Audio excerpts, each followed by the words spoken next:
position players go out. They only want to play half a season because they just played 65 games. They want to do well in the fall. So the league maybe has gone backwards a little bit on the strength of the league. The talent's good. It's a little, but like I said, it's younger. So you get kids that have just finished their freshman year, a lot of times that are going out there and playing.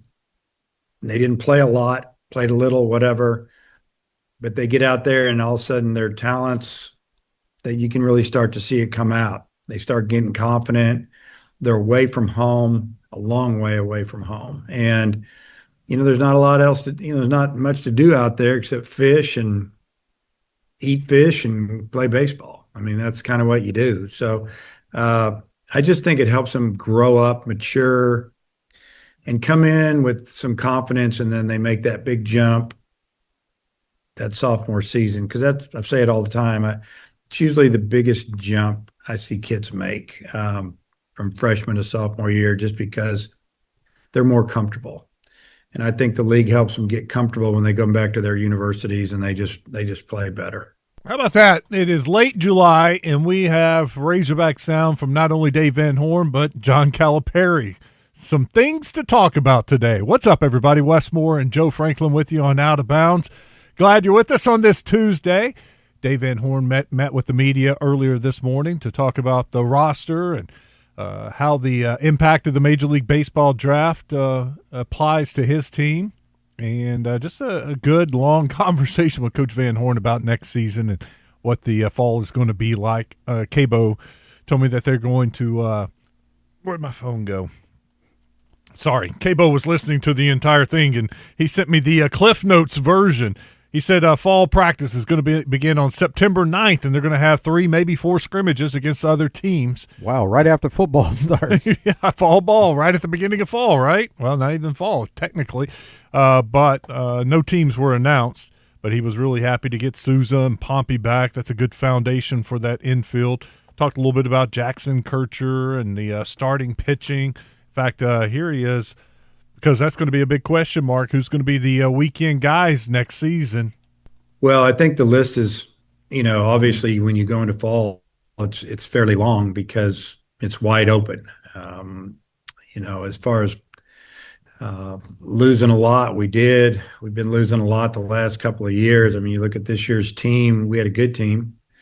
Didn't have a great team, but we had some guys do pretty well. I mean, we ended up having a lot of guys sign for a lot of money. When you take a step back, I think we had we signed for the second most amount of money of any team in the country, and behind Georgia Tech, and Georgia Tech had one player get $9 million. So, maybe you cut that in half, we pass them. But so we lost a lot of players. We lost a lot of pitchers, and, we have to replace those guys. So obviously we went to the portal to get a couple of guys. I really don't want to mention names right now because I don't think it's fair, because I'll end up leaving somebody off that, is probably going to be right in the middle of it. But we went and got a few guys with experience. We have some guys in our program with experience. We had a couple of guys that were young that went out and pitched this summer that did really well, that will have an opportunity. So fall will be there'll be a lot of different I guess guys will get a chance to start this fall. It won't just be like 4 or 5 guys and the other guys are all coming out of the pen. We're going to rotate them around and give them that opportunity. And then, we'll be playing some outside competition. They've moved that up to 4 instead of 2. So I know we have 3 already. We'll see if we can get another one. If not, we'll do a couple of, I guess, organized. When I say organized, more of a later night scrimmage with our team to make it more game-like, and try to make it where they get a really good feel for, let's say, a weekend type game. We'll hear more from Dave Van Horn throughout the show today. We also have to talk a little basketball because the team is getting ready to leave for the Bahamas tomorrow. Coach Z can't join us today. He's got a lot of Razorback Foundation work that he's busy with today. And tomorrow they're flying out, and he wasn't sure about the flight schedule and when they would be in the air and when they would be landing and settled in. So he's going to join us Thursday with a preview of the games that begin on Friday. So, perfect. Yeah, perfect timing there. we're flexible, and we'll get Coach Z before he has his first game on the Flow Sports Network Friday evening. But Coach Calipari met with the media yesterday, and that press conference, typical Calipari, he loves to talk, and he does a great job of talking, and he really likes his team. But he cautioned everybody, I think he said it a couple times, it's only July. It's only July. We've only had some of these guys like Davion Thompson and Caleb Orgu for a couple of practices. And so they're still learning what they have. New team. You have 6 guys over 6'11". You have 3 of them 7 foot. Some dogs, some guys that have a competitive spirit. You saw how physical it got, and they get after it. So here's what I would say. It is July. Yeah. I know we've been picked like in the middle of the SEC. I get it. That's fine. None of it matters right now. It's great. We got to play the games. This team, the average age is 18 years, 9 or 10 months. If it's not the youngest team in the country, you got to show me who's younger. And here, that's what we do. I want to coach young guys. You see how responsive they are to coaching, and they want to get better, and they're learning. We had a dinner, and they weren't on the phone. I couldn't believe it. They didn't have phones. They weren't they were into each other and talking. And it's nice to have Billy back because practically is coaching on the floor. But who knows what to expect down there. Team building, though, getting them together. They have gotten along really well. But we got a full team, got a full roster. Yeah, at some point, one of the members of the media asked him about Paulo Semedo. He wasn't practicing yesterday, and he said, yeah, he's got something wrong with his back. It's bothering him the last couple of days. And quickly they're like, will he be available for the Bahamas? He was like, I don't know. Whatever the doctors tell me. But he's like, you know what? I got 12 guys. Exactly. In the past, somebody's out. It's a big deal. Somebody's out right now. Next man up. Well, now's the time that you have options and you're able to figure that out as it gets closer to the season. Some of those early season games on the schedule, they'll still be in the figure it out phase. But great thing about it is you get to know this team. They get to know coaching staff, and we'll see how they continue to gel together. At the end of the press conference, Coach, said he asked, he's like, how many of you guys are going with us to the Bahamas? And you can see a couple guys raise their hand. He was like, all right, well, just get with us, and when we get there, we may do something like this again and open it up and let you guys watch us play each other. We may just divide the teams up and play each other. I'm guessing maybe on Sunday, since they play Friday, Saturday, they're off Sunday, play again Monday, Tuesday, and fly out. So maybe on Sunday on their off day, they're going to divide up and scrimmage each other. And I was like, that's the game you want to go to. That's the one you want to see, because more than likely the competition they'll face in that game will be better than the competition they face in the other 4 games. You'll learn more about the team. You'll see how players start to fit into their roles and what they've already built so far. He was talking. He heard him talk about, we got a team full of dogs. He brought up JJ at one point, and he was very happy with JJ and the mid-range jumper and the things that he does defensively. And he's like, I tell him every day, look at Billy. That's who I want you to be. I want you to be just like Billy. Follow what Billy does and you do. Because then he said, can you imagine? People love Billy, the GOAT. Why? Well, it's the way he plays. He gets after people, nonstop motor, defensively, just always all over the place. He's like, I can be in church and I mentioned the name Billy, and the whole church will stand up. He's like, it doesn't matter where I am. Everybody loves Billy and wants to talk about Billy Richmond. He's like, now imagine 3 Billies out there. That's what we have. He's like, that's what we can have. We can have that kind of defense with 3 Billies out there playing defense. He's talked about that before. He mentioned even going back to last season and praising Billy Richmond, saying, I'd like to have a team full of Billy Richmonds. But, in reality, that's not possible. But if you can have more than one player with that same mentality, or you have a team that has the mindset to play that way on the defensive end, you're always going to be good. And defending, and defense on that end. It's about effort, and that's going to lead to some easy transition points on the offensive end. Of course, everybody wants to score, but if you play defense, you'll have opportunities to score. He said the exact same thing. He's like, if we play defense like the way I want us to play, the offense is going to come because we're going to have breakouts and fast breaks, rebounds. Yeah, and he talked about Jordan Smith, about how when you get Jordan Smith in the open court one-on-one, it's a basket. It's like it's done. He's going to score on anybody. And he's like, so you may not see Jordan Smith always bringing the ball up because we want him up ahead of the break.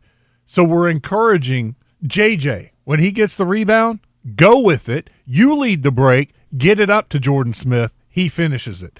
It's like we can have Billy bring the ball up. We can have Davion Thompson bring it up. But we want Jordan Smith off the ball at times because of the way he finishes. And that's always a luxury, too, to have multiple ball handlers on a team. Of course, you're going to have your primary guys, and then when you start making substitutions, you'll have a primary ball handler then. But it just makes a team more versatile and becomes a big-time luxury where you can have multiple players that can handle the ball at any time during a game. A lot of the talk yesterday was about the schedule also, whether it's non-conference SEC or preseason. You know, here's the thing about scheduling. You're trying to get games at home, games on the road, and the home games will match with the road game. And then you're trying to get some neutral games. Our Thanksgiving game has been the highest rated game the last 3 years or 2 years. And this year will be the same. We're playing Michigan State in Detroit, playing Indiana in Madison Square Garden, playing Arizona in Phoenix, looking at North Carolina on the road. But we got one more. But here's the crazy thing, and people got to bear with me. We did everything we could to get another home game legitimate. No one would play us. I mean, listen to me. We called 300 people. That means at those top 50, we were calling the president, will you play us here? So, but what happens is next year we have Arizona at home, we have Michigan State at home, and we got an ACC game at home, and you know who I hope that is. So that would be maybe the best home schedule. This year we're maybe the best neutral schedule. But we got one more to announce. It'll be an early November game that'll be neutral in a nice arena, a nice city, and but it's. So did I do them all? We did find out earlier today that that other game is going to be Virginia in the Washington D.C. area. I guess in Washington D.C., the home of the Wizards. I almost said Bullets. I had to catch That'd myself. be great, though. It'd Yeah, be great. When you see competition from other conferences, and especially a team like that's known for defending, it's always great because it gets you prepared for postseason play. And a so-called neutral site. I'm sure being a lot closer to Virginia, they'll have a lot of fans there. But another marquee game for Arkansas that Calipari has lined up this one in early November. So that would be like the first big test. And then you, of course, have Arizona and Phoenix, and then the Thanksgiving Day game, and then in December, a trip to Madison Square Garden to play Indiana. So when he said he was hoping who that would be, was he talking about Duke or UNC? No, we know it was Duke. Yeah, as soon as he said it, I was thinking Duke. UNC would be the second choice. Since you're playing North Carolina this year there, it'd be nice to get them back at Bud Walton Arena. But, yeah, I think it's he wants Duke at Bud Walton Arena. I think we would all love to see that. And that would be a great home schedule this year. It was funny, Doug Gottlieb saw there was that quote, and it was actually a video of Calipari saying that they called 50 of the big-time schools to try to get a home game. Can't get anybody to play them. And called 300 people. Doug Gottlieb retweeted it and said, for 150,000, we'll come and play. Green Bay. Is it Green? He's at Green Bay? Yes. Yeah. And then the replies were like, no, Doug, he's talking about a big-time program. Well, he's saying that they want to be on that level. They want to be on that list. And also, it's surprising, maybe because of the history with Illinois, that maybe you couldn't get them to come in. Yeah. That would have been another marquee game, or the marquee home game for non-conference. Got some good SEC games, but just the non-conference as it is right now is not as strong as he would like it. Coach Calipari did mention Billy Richmond a minute ago in one of the clips, but later on he went a little further in depth about Billy. The only thing I'm saying to him, live in the gym now. You know, what you went through shows you're right there. Now you want to put yourself in those top 10 picks, live in the gym. I'll be honest, he's half coaching the team right now, and I'm fine with it. I mean, he's talking to them, telling them where they should go, shooting the ball way better. But when you talk about, you know, a player like that being, I hate to say this, the one player you have returning, he's a pretty good player to have returning. Yeah. He was told, Coach Calipari said that Billy was told he was going to be a second-round pick, and they told him what he needed to work on, ball handling and shooting. And so that's his primary goal. He wants to show everybody that his outside shooting has improved and that he can handle the ball. And that's why I think you're going to see him a little bit at that point guard position more than we've seen in the past. Saw a little bit last year, probably more as the first year, but I think we'll see a little bit more of it this year. To give Billy a chance to show that he can run the team. And what they're saying with him putting in the work in the outside game, and it continues to improve. So if we see the improvement we saw last year towards the end of the year and it continues this year, yeah, Billy can be a first-round pick next year. And we're starting to see it more with bigger ball handlers on the next level for sure. And even some in college, you're starting to see that trend take off a little bit more. All right, that's a good start. When we come back, we're going to talk with Bobby Swafford from the AAA. Yesterday they had a couple of big votes. There was a story in the paper this morning about one of the measures failing. This was to do with the private schools. We'll get all the details. What happens next now that this did not pass? We'll get Bobby Swafford in here for about 30 minutes, talk a little bit about high school. We'll talk high school football later on, too. Barry Grooms, Hooten's Arkansas football, in the studio at 2:30. And at 2:10 today, Ethan Westerman from the Arkansas Democrat-Gazette. He was at yesterday's open practice and press conference. We'll talk more hoops with Ethan. Fun show. It's going to be a solid wall-to-wall. We'll take your calls. We'll check out the Middleton Heat and Air text line. Stick around. We're just getting started. Hang out with us for the next 2.5 hours. Fence Brokers presents Razorback Graffiti every Monday with Morning Mayhem. One sentence to let the guys know how you feel about the Razorbacks. From Fence Brokers, going the extra mile.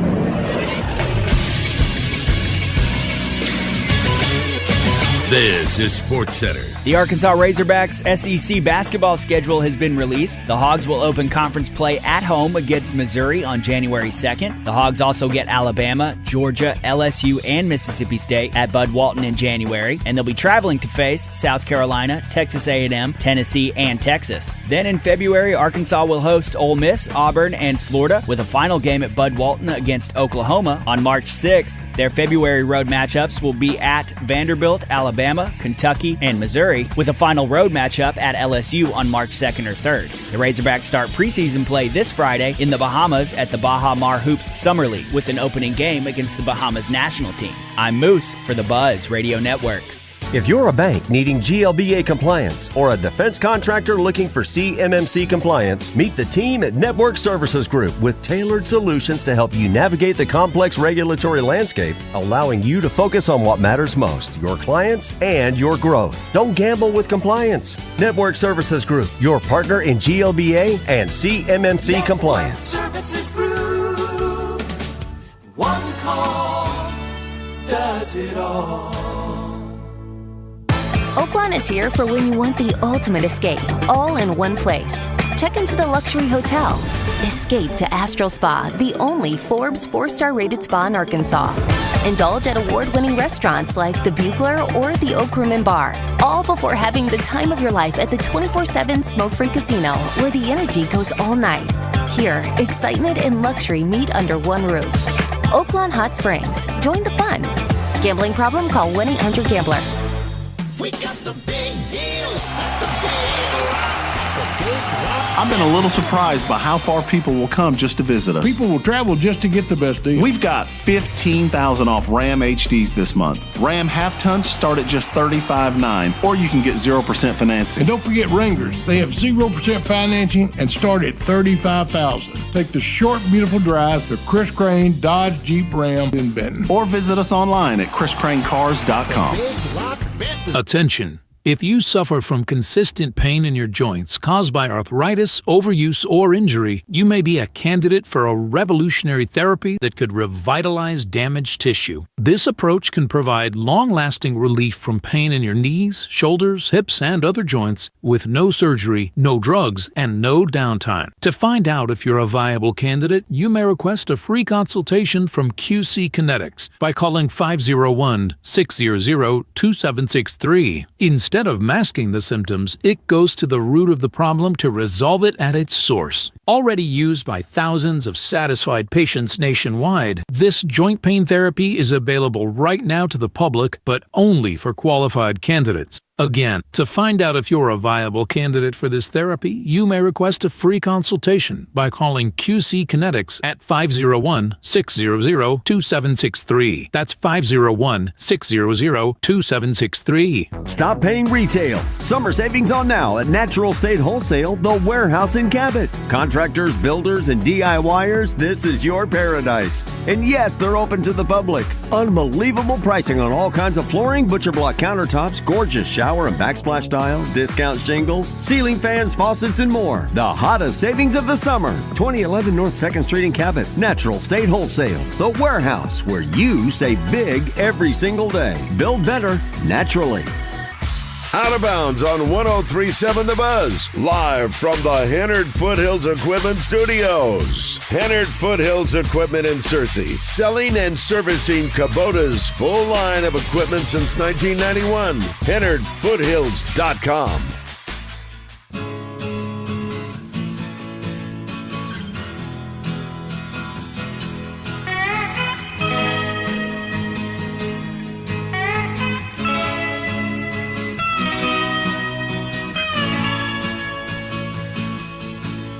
I tried to make it Sunday, but I got so damn depressed that I set my sights on Monday, and I got myself undressed. I ain't ready. All right, welcome back.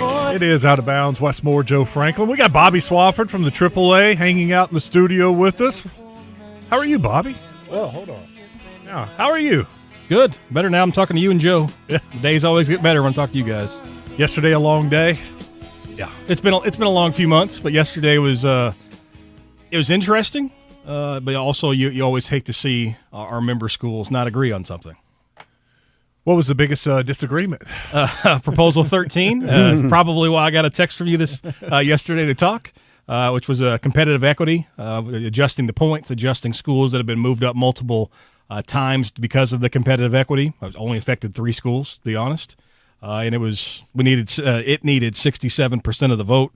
It got 59%. So even though the numbers show that, hey, it got more of a majority, it did not get the supermajority that needed to change the rules. What's the major argument for and against it as far as where people are disagreeing? Yeah, I mean, so the argument for is it takes a school like Pulaski Academy, Shiloh Christian, or Little Rock Christian that has been moved multiple times. So these are 4A schools that are automatically moved up one classification to 5A because they're a non-public school.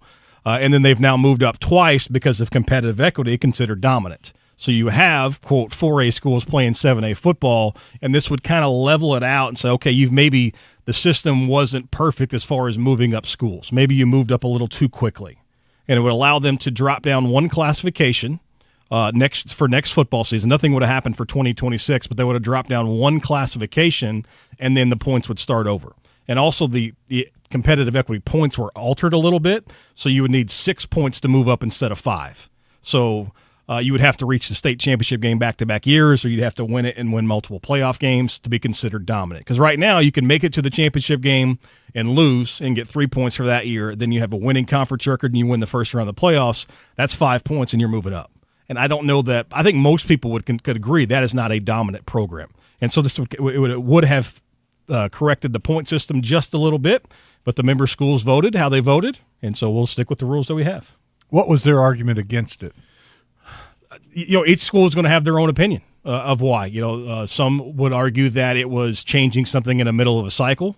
This is the first year of a new conference classification cycle, and so it would make this cycle only 1 year and make scheduling more difficult because more times than not, these non-conference opponents would sign multi-year agreements, home and home. So it could affect that. Some schools, and I'll be honest about it, are going to vote against anything that benefits a private school. And that's how it is, and that's what the beauty of what the governing body is for the AAA. You can vote how you want. You're not told how to vote. You're your own school, and you can vote how you feel.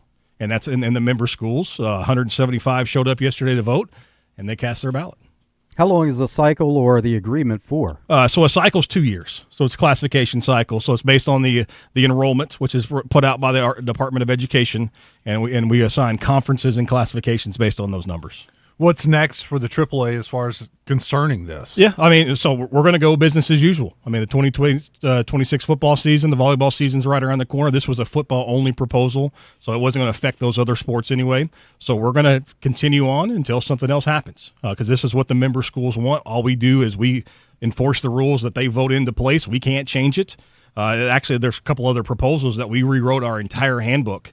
And if we change a word from may to must in our handbook, it has to be voted on by the member schools. And so we can't do anything but enforce the rules that they put into place. So we're just going to go on as business as usual until we're told otherwise. And with this upcoming season being a second year, is this something that can be voted on this time again next year? Yes. And so we have our governing body every year. And so if the school wants to propose this, or if our board of directors want to propose this exact same thing, they could do it again next year. Or if a school wants to propose a different side of this. And that's what's great about these. It doesn't have to come from our board. A lot of the proposals that came out and were voted on yesterday are actually proposals submitted by schools. And that's the best way about it because you think about state or national government, you've got to have a politician run a bill for you. Our schools can run a proposal themselves. They don't have to have help. They don't have to go to a legislator. They don't have to say, hey, Little Rock, why don't you help me out because I'm Cersei. They can run them themselves. If it gets out of their activity district, which is just regionally based, it goes to a statewide vote. And it's we're a 100% Democratic organization. You get one school gets one vote. Doesn't matter if you're Bentonville High School or whatever this Episcopal Collegiate, Baptist Prep, some of the small private schools over here. You get one vote. I saw in the paper there was a guy, I think it was the Springdale superintendent that spoke in favor of this proposal and basically said, guys, we know this is going to happen. We're either going to be told to do it or we can vote to do it. Yeah. What do you mean by that? What is he seeing coming down the road? Yeah, so it's Dr. Jared Cleveland. He's a superintendent at Springdale Schools. He's also a AAA board member.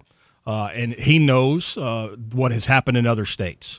And what he was trying to tell the other members is right now we can make our own rules as member schools. They could change to vote it. But when things and groups have power, politicians, lawyers, get involved, sometimes you no longer have the authority to do things yourself. Sometimes you're told to. And he actually said something like, I don't like being told what to do, but if we don't vote for this, we're going to be told what to do. And so the threat's always there between lawyers or legislature getting involved just because of the climate and the landscape that we are nationally. I'm talking about Arkansas, but nationally and what we've seen happen in other states, there's a decent chance that somebody else may get involved. Because the precedent has been set in other states like Oklahoma who had a similar type situation. That's correct. And so now the threat is there and they feel like that could be at least preparing for it, that could be the next step. Yeah, but also I think what Oklahoma has seen, and I don't want to dive into the weeds about different state because we're obviously focused on Arkansas, but they didn't get what they wanted in Oklahoma. So you had schools that were winning 5 and 6A championships forced to play 3A football now in Oklahoma.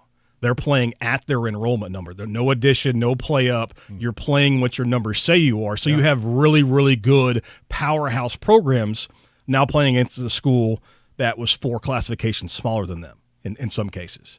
I don't think our schools want that. They want to play against teams that are going to be competitive against all the time. I don't think they want to be handed a title. I can't speak for them, but I'm pretty sure they want to go out there and earn it. But when you put the hands of other people, like you have to take those results. And so I think what the proposal was a good balance. It was a start. It was a perfect no, but it was going to be a good start. But our member schools said that, hey, we don't want that, and we're going to respect that. Has Arkansas had legislation get involved in recent years? No, not with classifications or enrollment. Obviously, there are state laws that are passed every session that affect kind of what we do.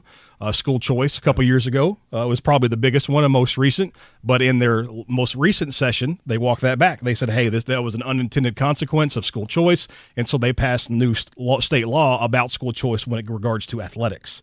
So they are not going to go in because most politicians, I would say even all politicians, want what's best for our student athletes and our young people. But they also want what's fair.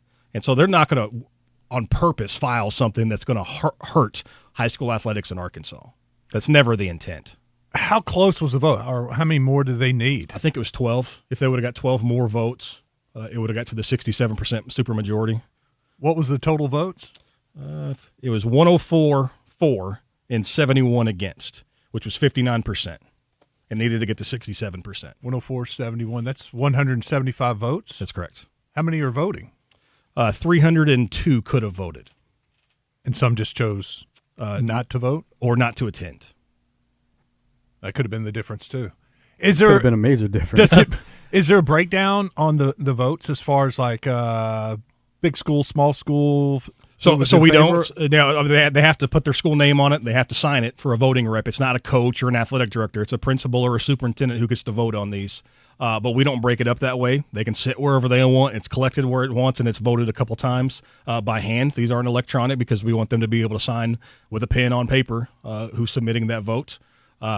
Nobody's requested those results yet, but if they do, I'm sure we could sort them out. I was just curious if it was like small schools that were opposed to this, or the bigger schools, or the 6A schools didn't want them in, or where the dissension came from. Yeah, I mean, or if it was just spread out evenly. I mean, so what this deals with is three schools. I mean, I mentioned the three schools: Shiloh, Pulaski Academy, Little Rock Christian. It's the only ones they would have affected, and if they would have been able to move down, three public schools would have moved up. So maximum of 6 schools. What I didn't mention is if any of those 3 teams make the semifinals this year, they would stay put. It was based on the proposal. And so, but Fort Smith Southside, Little Rock Southwest, and Jonesboro are the 3 teams that have been moved down to 6A because the 3 private schools are now in 7A. So it's 6 schools maximum that would have been affected by this. But you mentioned, is it small schools or big schools that determine this?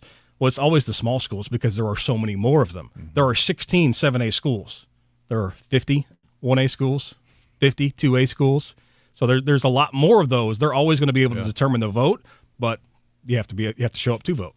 This wouldn't have affected them, though, right? No. And so for the schools that are moving down, they're moving down because of not competing at a certain level? No. So what would happen is the 3 schools that would move down is because they moved up too many classifications. So it would kind of level the playing field. Let's point out what it is. Little Rock Christian moved up from 6A to 7A by reaching the state title game and winning a playoff game in a 2-year span. Well, I'm saying for the schools that they're replacing by moving up, and you say that 3 would have to move down. So the 3 that are moving down, they're not competing at a certain level. No, it's based on enrollment. Okay, yes. So for some reason I thought that Little Rock Southwest had one of the highest enrollments in the school district. No, so they are in the school district maybe, but not in a statewide.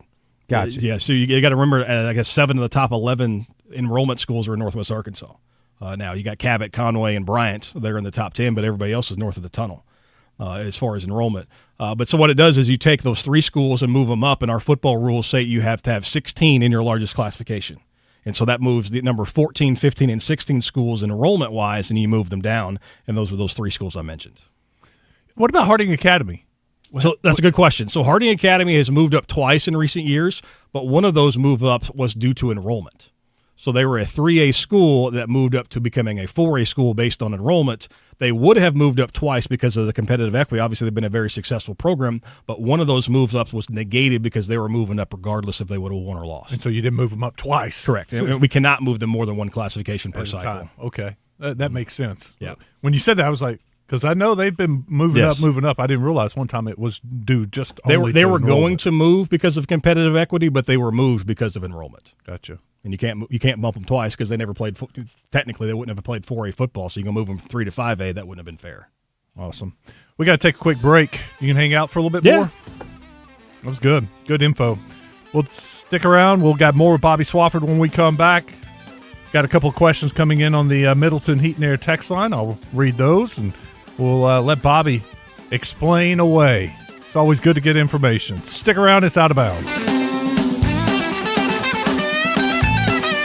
Looking for a powerful new truck? Make the smart drive to Smart Buick GMC in Whitehall. They've got a huge selection of rugged GMC trucks waiting for you right now, starting at just $38,296. For work, play, and everything in between. No matter where you are, Whitehall is a short drive from anywhere. So come find your new truck today or browse their entire inventory online now at smartbuickgmc.com. Smart Buick GMC. They are professional grade. Hawks Homes, Arkansas's #1 dealer. Hawks have homes as small as a 1-bedroom all the way to 5 bedrooms. Hawks has several lot models at both locations that you can save thousands. Hawks has a 5-bedroom that's only $55 per square foot. Don't have land? No problem. Hawks can help you finance the land and all the improvements all in one package. Located in Conway at the Dave Ward exit in Bryant on I-30. Visit our homes online at hawkshomes.net. This is the Pigskin Preacher, bringing you the word. In 1903, the Wright brothers invented airplanes because in 1902, they took a road trip across the country with their family, says Bill Engvall. Road trips are as much a part of America as Stuckey's and Buc-ee's. So load up the car, stop by Double B's, which we have in Arkansas, and get out that Rand McNally Atlas. Or, if you're not a Luddite, get that GPS ready to be your guide and putteth the hammer down. As the Turkish proverb teaches, no road is long with good company. You need some petrol? Double B's. You need a snack? Double B's. You need a drink? Double B's. You need a pit stop? Double B's. You need dozens of other things? Double B's. Because Double B's is where you gas it, grab it, and go. That's Double B's. Hey, it's Randy Rainwater from Drive Time Sports. Join Rick Schaefer and I every afternoon on Arkansas's #1 caller-driven sports show. We'll talk with great guests like Neil Atkinson from Bet Saracen, Trey Biddy, Hogsports.com, Kevin Bohannon, and a whole lot more. It's all right here from 4 to 7 on 103.7 The Buzz. Camping season is here, and Razorback Camper Sales in Hot Springs is liquidating all 2026 year model travel trailers and fifth wheels. If you've been thinking about a new trailer, now is the time to buy. One of the many great deals is a 20-foot Salem with bunk beds, power awning, plywood floor, and much more for only $14,990 or $150 a month. Hurry while the selection is good. All these great deals can be seen at RazorbackCamperSales.com. Every week, tens of thousands of public school students nationwide attend free LifeWise Bible classes during school hours. This opportunity is now available to students at select schools in Benton, Bryant, Bauxite, Greenbrier, and Academics Plus. Enrollment is open for LifeWise Academy. With parent permission, students attend off-campus classes 1 hour per week to receive Bible-based character education as part of their school day. To learn more or enroll, find your school at lifewise.org, lifewise.org. Uneven tire wear, poor handling, or suspension issues costing you money? Powers Truck Parts and Service in North Little Rock has you covered with heavy-duty alignments and tough, dependable U-bolts built for hard-working trucks and equipment. Proper alignment improves tire life, fuel economy, and performance, and their quality suspension components keep your fleet safe and road-ready. From headlight to taillight and everything in sight, Powers keeps your business moving. Visit PowersTruckParts.com today. Out of Bounds on 103.7 The Buzz, live from the Henard Foothills Equipment Studios. Henard Foothills Equipment in Searcy carries Steel full line of handheld equipment. HenardFoothills.com. Wait a minute, this love started off so tender, so sweet. But now she got me smoking out the window.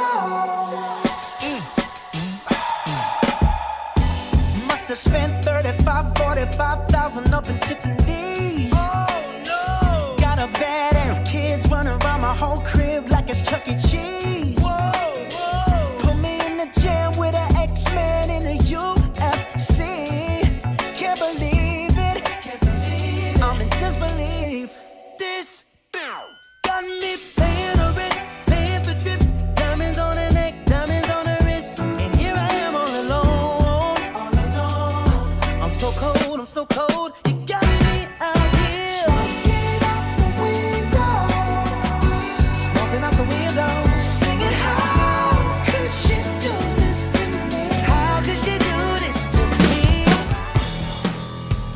hotline. My bad. I messed up. Hit the wrong button. Westmore, Bobby Swafford hanging out with us from the AAA, and Joe Franklin. What's up, Joe? You may want to take a look at what I just did. I got all kinds of things running over here.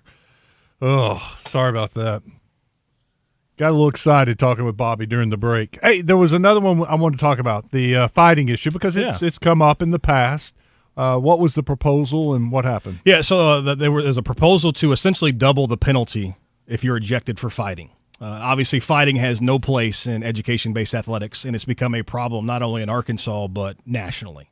And this was something that's been creeping up year after year, and finally our member schools got together and said, hey, if you're kicked out of a game for fighting, your punishment's now going to be multiple games. So if you're ejected in football, you're out for 8 quarters. For the next 8 quarters. Kind of like the targeting rule in college. If you get kicked out in the second quarter, you got to sit out quarters number 3 and 4, and then the next 6. So you're going to be eligible to return in the second half of game 3. Essentially, that's game 1. For non-football, because they play so many more games, you're just going to sit out the next 4 games, no matter what, or the next 2 games on the first penalty, and the next 4 games for the second time. Kicked out for fighting. Of course, fighting is reviewable because it's a physical act. So if a school or a player feels like they were wrongly ejected, they thought was a contact and was deemed a punch, that can be reviewed and obviously be overturned. Now, fighting, different examples of a fight, but it's a punch. Yes. I mean, you're ejected for throwing a punch. You're out 8 quarters. Throwing a punch, you don't have to land it. Throwing a punch, throwing a kick, things that are physical acts. Okay. Obviously, football is a physical game, but everybody knows what the difference is between a punch and a football move. So, and obviously in basketball and other sports, soccer, you're not one punch. It's deemed as a punch, and you're going to be out for the next 2 games. Second penalty would be 4 games. A third penalty not changed. Your season's over. Doesn't matter if you're 4th game of the year, you're done for the season. That's good stuff. Let's go to the Middleton Eaton Air text line. A couple of questions coming in.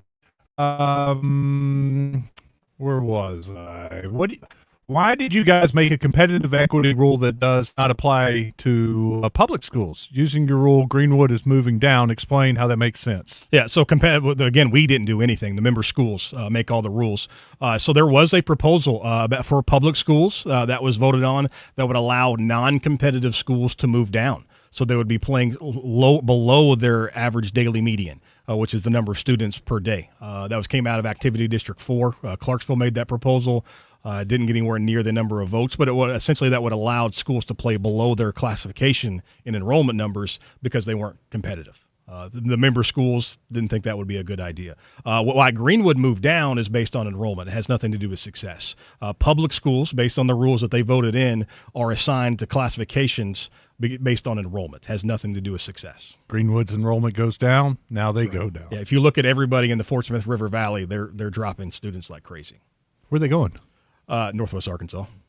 Can you explain why some schools have to play all sports in, say, 3A, and some can play 4A football, but then 3A and everything else? That's a great question. I know we've got that a couple times, maybe even on your show. You have to think about football is the outlier. We have 180 football playing schools in Arkansas. We have 300 total high schools. So there's a lot more schools that don't play football that may push you down in size. So that's why you see it the most at the 5A level. They're playing 5A football, but they're 4A in every other sport. That's because there's a lot of schools that don't play football. And so you move everybody down. And there's also no 7A in basketball. And so what was 6A in basketball is 5A and everything else. And so it automatically pushes everything down because the numbers don't line up. And so 300 and 180, you're going to have differences. But think of all other sports as your main classification and football being your outlier. Cool. Good answer. With schools being able to have school choice now, is there really any reason to have the equity multiplier anymore? They're all recruiting. Yes. I mean, because when you have school choice, yes, but you also can school choice out. And so you're not set to a number, but that's a valid question, to be honest with you.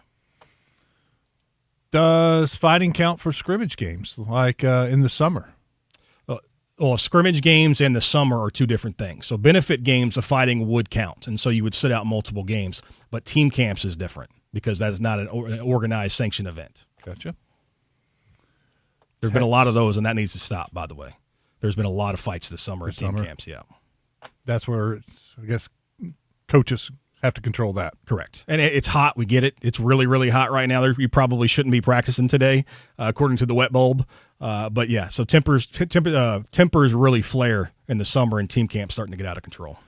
All right, another question from the 713. In looking at the enrollment numbers in 7A and comparing the roster numbers, how does the AAA reconcile the treatment of member schools based on different standards, public school versus private school, dominance/competitive? Yeah, it's the same thing. So your public schools are assigned by enrollments.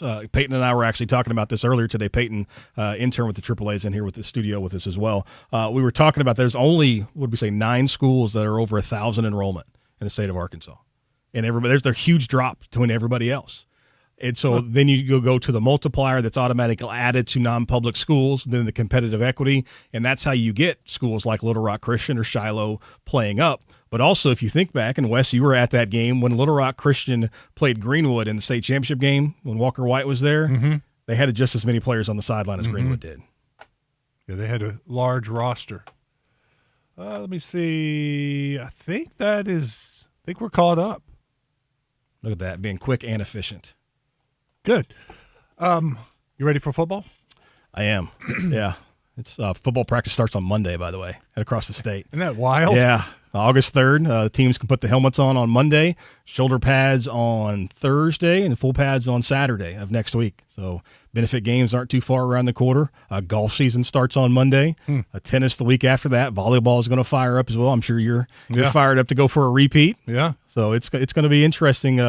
It's wild how fast the summer goes, because the summer is actually a lot busier for us with meetings and getting ready for our governing body, and obviously assigning new conferences. And then once the games start, things start to slow down a little bit for us. The next classification cycle will be next year? No, so this is the first year. Yeah, so this is 26, 27, and the spring of 28 is the current cycle. So it honestly would make sense. I saw where it was Coach Bold and the Coaches Association was against this because it would be in the middle of a cycle. Correct. It would almost make sense to try to do this again next year if something doesn't happen between now and next year. Yeah, and I saw that.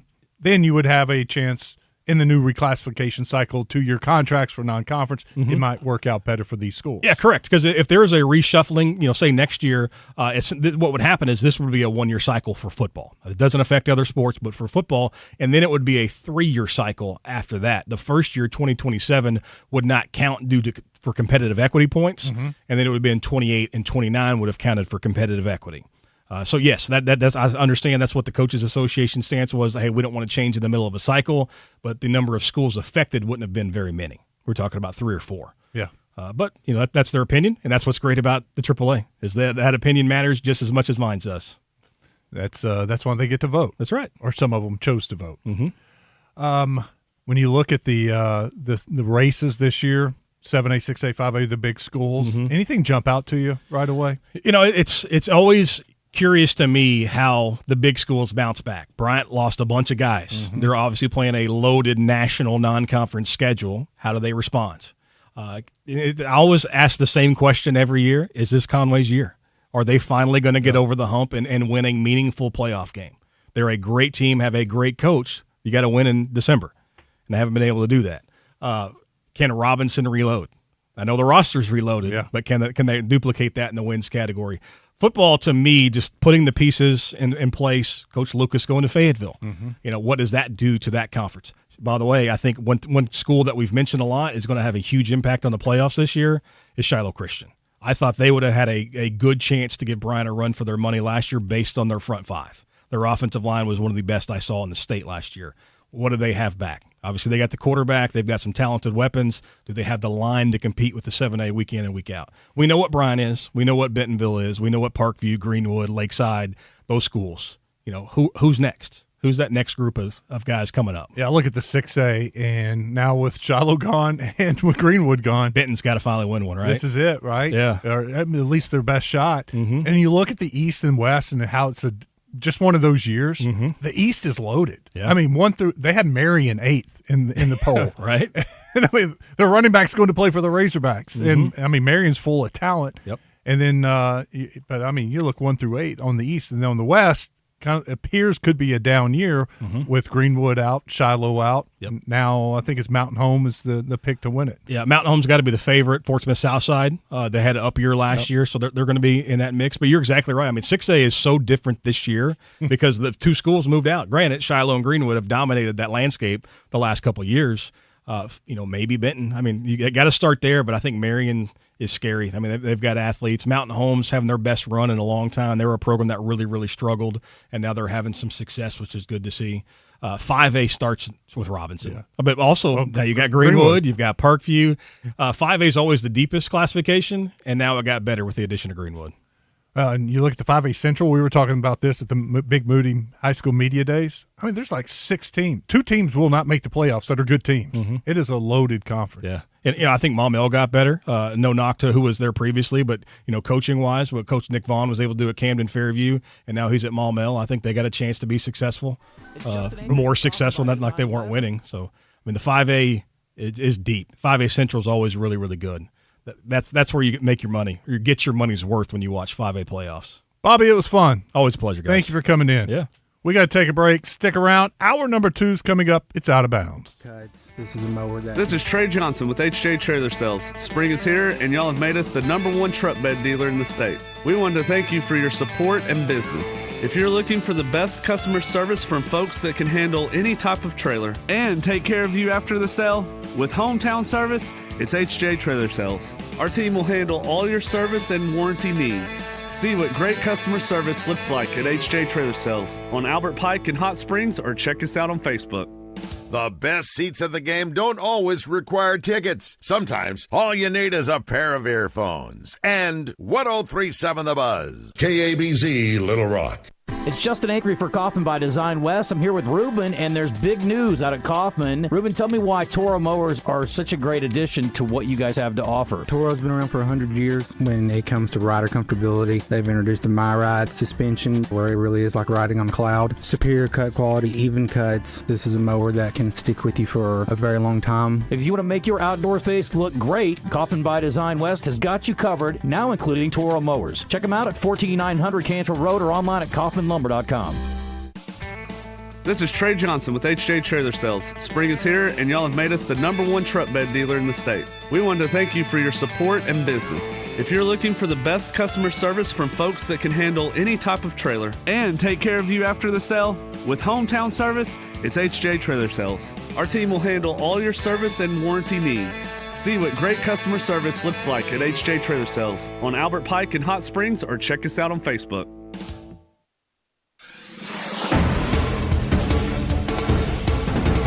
Pine Bluff police are investigating a late-night homicide. Officers were called to the home on West 30th Avenue around 11 last night. Officials say 31-year-old Anthony T.J. Walker was found shot to death in the backyard. No word on any possible suspects right now. Anyone with information should call Pine Bluff Police. And demolition on the Markham Street pedestrian bridge will start today. The bridge was damaged beyond repair when a dump truck hit the support beams earlier this month. A demolition contract was awarded to Weaver Bailey Contractors out of Conway. They have 14 days to get the work done, but believe it will be finished by the end of this week. City officials say they will consider rebuilding the bridge once it's been removed. For the Buzz Radio Network, I'm KRK's Jessica Rockwell. Are you still on the sidelines? Then it's time you suit up and get in the game. Download Arkansas's favorite sports wagering app, Bet Saracen, today. With KARK's Juliana Cullen. Dangerous heat and humidity continue today as temperatures warm up back into the triple digits. Feels like temperatures will be around 110 plus for today. Be safe, stay hydrated for today, because we do get a little bit of relief from at least the extreme heat as we move towards the rest of the work week and into the weekend. This is meteorologist Juliana Cullen with the Arkansas Storm Team for the Buzz Radio Network. This is Trey Reed inviting you to join Mark Hedrick and me Tuesday nights at 7 for The Wild Side. Brought to you by Edwards Food Giant, Trader Bill's Outdoors, Battery Outfitters, Tammy Chase Insurance, Crane Chevrolet, and Flyway Brewing. In today's digital world, compliance isn't just a box to check, it's a necessity. Network Services Group will help you navigate the complex landscape of cybersecurity regulations, making sure your business stays compliant and secure. Stay ahead of the curve. Focus on what really matters, growing your business. Network Services Group, your partner in compliance for banks and medical organizations. Network Services Group. One call does it all. We got the big deals at the Big Lot. Summer is here at the Big Lot. If you need a truck or an SUV for the lake this summer, maybe a Jeep for some off-road fun, come see us at the Big Lot. Folks, we have a huge selection of pre-owned vehicles starting at under $20,000, and our banks work with any credit situation. You can buy with zero down, and our lenders love saying yes. So come see us at the Big Lot at Chris Crane Dodge Jeep Ram, Alcoa Road in Benton. The Big Lot Benton. DQ presents Being a Miracle Maker. Making a difference in your community has never been easier because July 30th is Miracle Treat Day at DQ. You buy a blizzard tree at participating locations, and DQ will donate $1 or more to Children's Miracle Network to benefit your local children's hospital. So on July 30th, buy a blizzard tree and be a miracle maker, a blizzard-eating hero, doing their part on Miracle Treat Day. July 30th, DQ. Happy tastes good. Progressive knows that boat days can come with unexpected problems. It's been a tough Saturday on the lake. I ordered swim trunks in this orange cream color, but it's actually more orange auburn. Oh, and it's swimwear. I probably can't even return these. If a real problem comes along, your boat's protected 24/7 with Progressive, so you can keep worrying about boater problems. Progressive Casualty Insurance Company and Affiliates, not available in D.C. Here's NASCAR Hall of Famer Mark Martin. As a race car driver for 40 years, I survived a lot of crashes. Not everyone can run into a wall at 200 miles an hour and walk away. Without a seatbelt, I wouldn't be alive today. Now I'm retired, back home in Arkansas driving my pickup. I'm shocked how many people aren't wearing seatbelts. Why risk your life when it only takes 2 seconds to buckle up? Take it from number 6. Buckle up, Arkansas. A message from the Arkansas State Police Highway Safety Office. Around here, reputation matters. That's why homeowners and business owners turn to the professionals at CertaPro Painters for their painting projects. From detailed residential painting to professionally managed commercial projects, our crews deliver craftsmanship that protects your investment and enhances curb appeal. Spring weather won't last forever, and neither will the open slots on the schedule. If painting is on your list this year, now's the time. Call CertaPro Painters or visit CertaPro.com and reserve your spring project today. That's Certa with a C. CertaPro Painters, that's painting happy. The Arkansas Department of Transportation reminds you there is zero tolerance for handheld devices in highway construction zones, which are hands-free by law. And always slow down when you see orange barrels. Help us keep road workers and drivers safe. We all want to get home at the end of the day. Just remember, slow down, phone down. It only takes a second to change your life or someone else's. This message from the Arkansas Department of Transportation, the Arkansas Broadcasters Association, and this station. Hey guys, Heath Boothby here, Crane Hyundai of Little Rock. Whether it's the huge inventory, the great deals, the specials, the #1 service department in Little Rock, come find out why me and my team are Little Rock's #1 dealership for sales and service. We have the Hyundai Getaway Sales Event happening right now, 0% interest on all Tucsons and Santa Fe's, as well as just a multitude of discounts on everything else on the lot. Come see us, Crane Hyundai of Little Rock, off Colonel Glenn. Arkansas brides, make your wedding show experience unforgettable with a VIP ticket. Join us Sunday, August 23rd at the State House Convention Center for the Arkansas Democrat-Gazette Wedding Show. VIP guests receive an exclusive bride t-shirt, tote bag, custom labels, special swag, reserved seating, and early access to the show. These limited VIP tickets are available now at ArkansasBridalCommunity.com. Start planning your dream day with Arkansas wedding experts all in one place.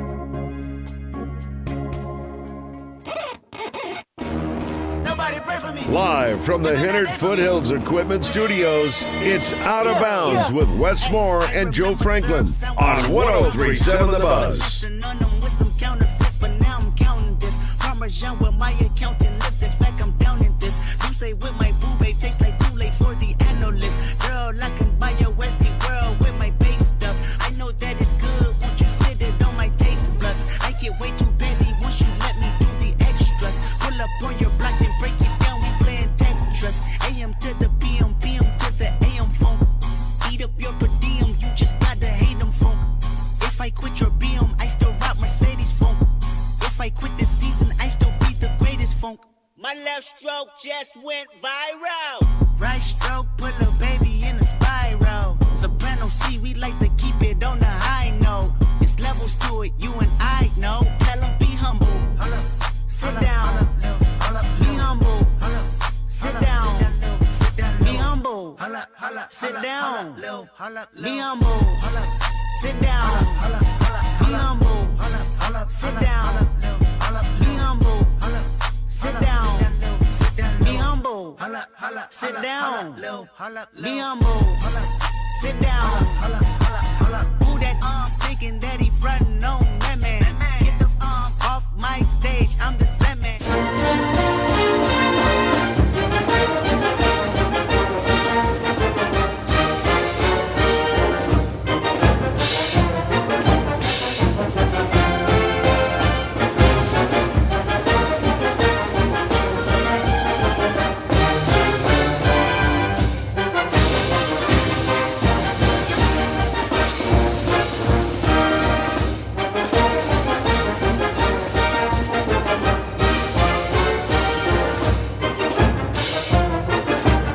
All right, it's time for your Razor Hog update. We got to hear from Dave Van Horn earlier today. He was talking about the baseball team, the roster, and much more. Right now, I think it's 41. It could go to 42. Might stay at 41. Unless, it could go to 40. We still have a couple guys that could sign a free agent contract if they want to. So that's right where we're at. It's the DSAs that don't count against your roster. We've still got some of those. So makes it better for fall practice and to be able to scrimmage, have inter-squad type games, and then development, bringing guys on. Guy gets better that maybe might not even been on your roster because you couldn't, and they end up playing for you. So it's a good number. And Dave Van Horn also talked about the latest addition. They signed the pitcher from Japan. Yeah, I'm excited to get him on campus. Big right-hander with a couple of different type pitches, a slider and a downer. You look at the metric of the fastball, it's, what a lot of right-handers throw, 80 or 92, 93.